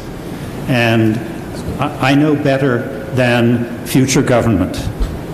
And, you may have opinions about good or bad in the future for how government's going to go, but ultimately, it's what we rely on. It's how you replace thinking and keep the thinking going to meet circumstances as they come up. And I don't think you're supposed to try to prevent that structurally any more than you can possibly avoid. And I think that the budget percentages should be avoidable. I think you still have to pay debt service and things like that. Thank you all. Carl? Oh, I'm sorry. Carl and then Paula. Yes. So I have a sort of a more fundamental question about just going to Ms. Goldstein's testimony, where if I understand it basically, she advocates for, I think, three things. One, a much closer tie between the capital budget and land use planning. Two, decided shift in values with respect to the capital budget. And three, while I recognize that this is always a matter of degree and not of kind, a basic fundamental shift from a more centralized capital budget planning to a more ground-up capital budget planning. And so I would ask you, Mr. Page, and Professor Shores, I love saying Professor Shores. Don't you, I know, it sounds good. What your, as two people who have put together the capital budget, repeatedly, what your sense of that is, and what is, in your view, the appropriate balance between what should be done at a central city level and what should be done from the ground up?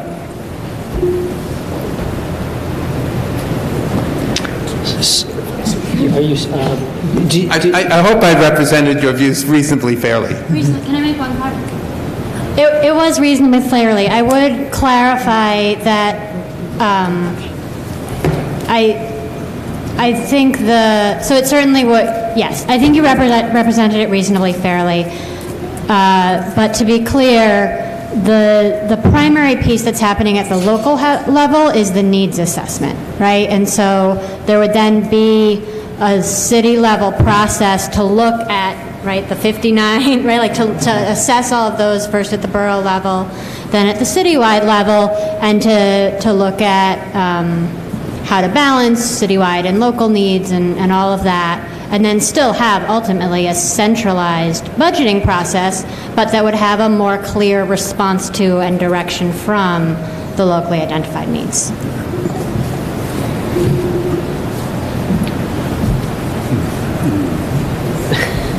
Okay, Mark. Age before beauty.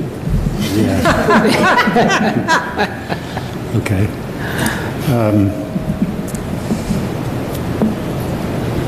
You know, how do you allocate capital resources? How do you balance what you allocate in capital and pay for it over a period of time versus what you're paying for currently?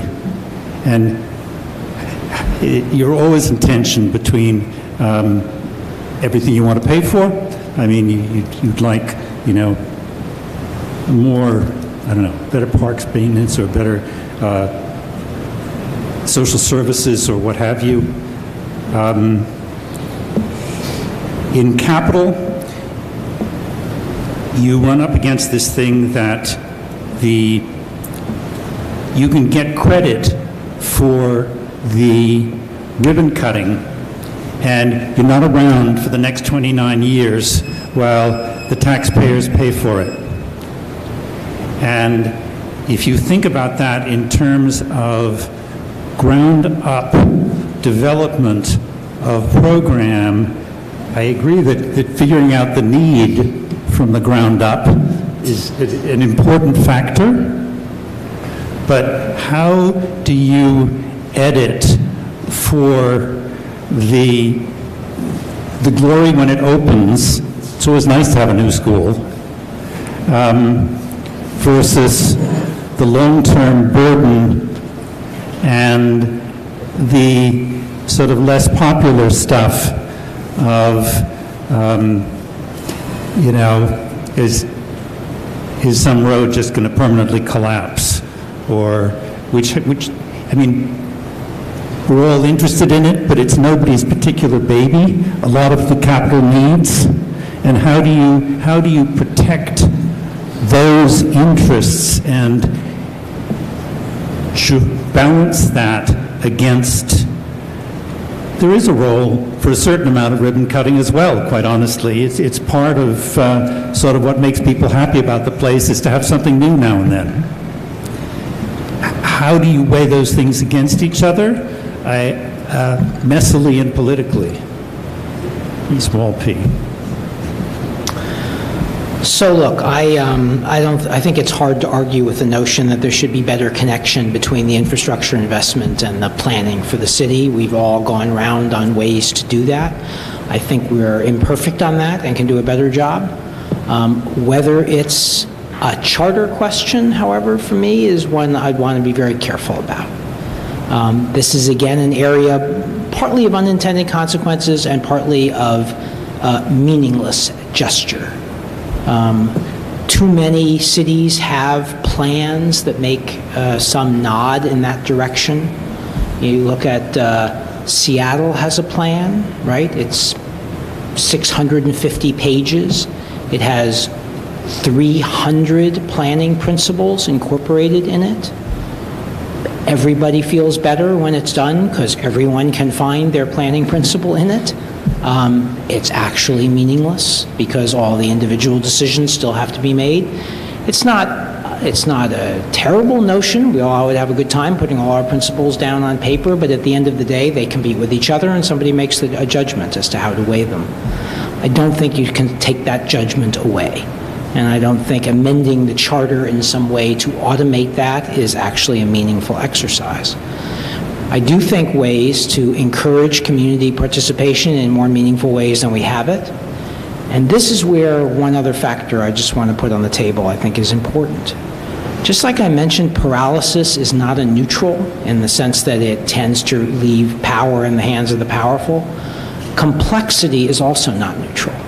And if we make things too complicated, then what we're doing is we're locking out the people without access to the complexity. That's what the entire legal system is locking out people who don't have access to counsel and so on. It's what the tax system does by rewarding people who know how to manipulate it. And in many ways, it's what the land use system does, is it rewards the people who know how to game it. And our increasing complexity to that system is something we should be very careful about because it locks people out of participation, except for those who are powerful enough to afford access to the tools. So I do believe we need more participation. One of the ways I think we could foster that is simplifying and opening up and reducing. That's why I don't think 300 principles of planning is a helpful way to encourage that, as Seattle has done.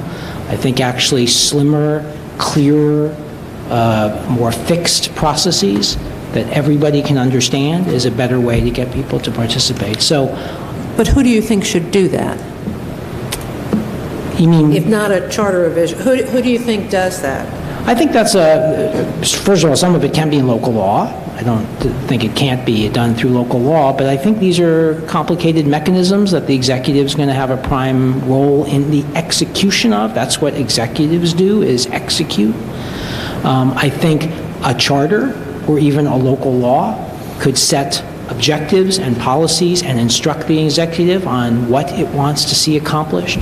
But coming up with pages of process and rule, particularly in a charter that's already filled with more junk than anybody can ever imagine, that's where I would want to be careful. Paula? Oh, I'm sorry.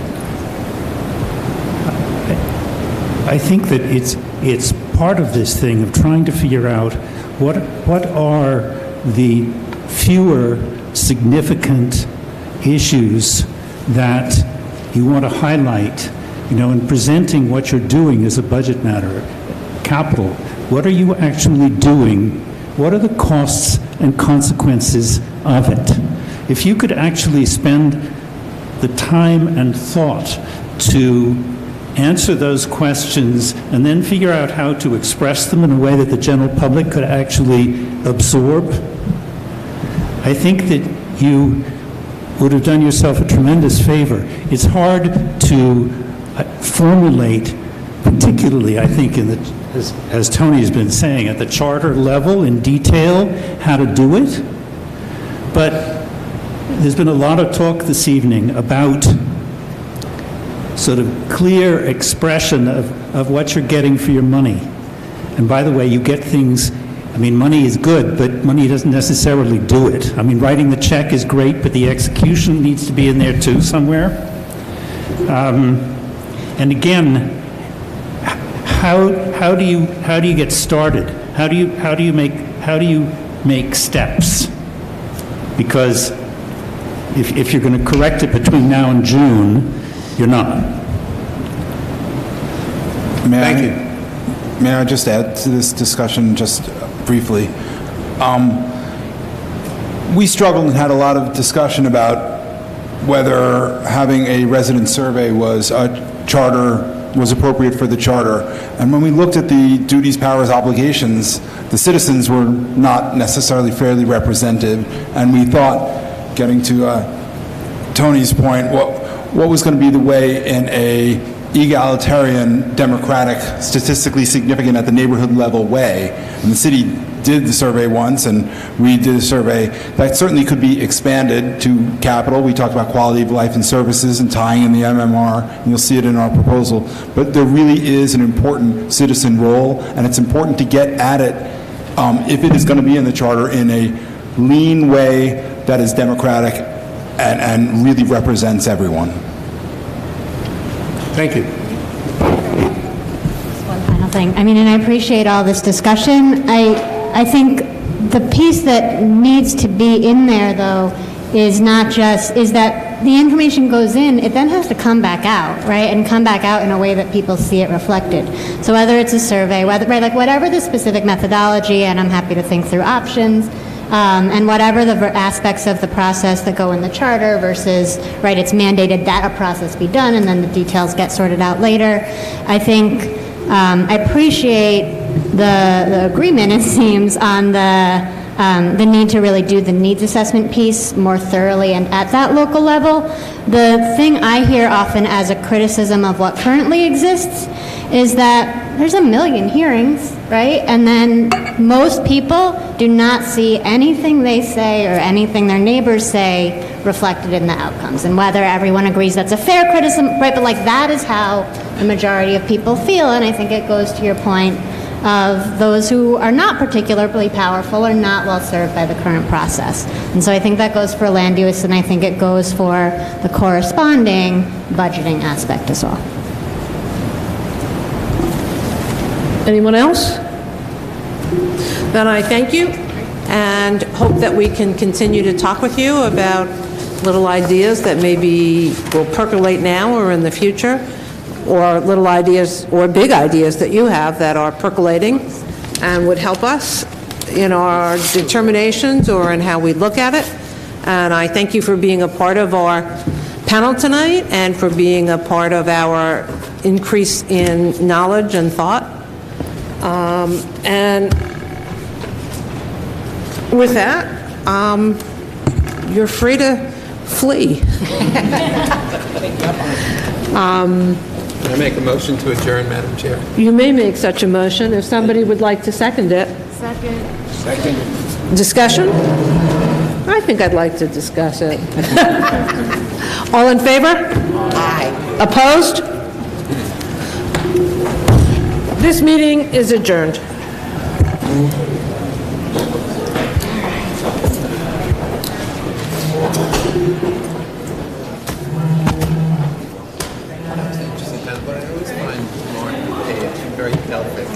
Yes. He likes that.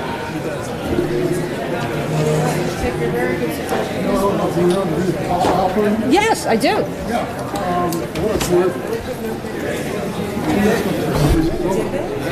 Great. Thank you. Mark used to work here. Bye-bye. I remember Bob. For what it's worth, here on the planning function, which is a mess.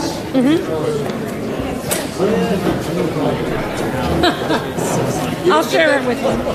I'll share it. No, I think Gail keeps I know, I'm the only one? Okay. All right. That's the way it is.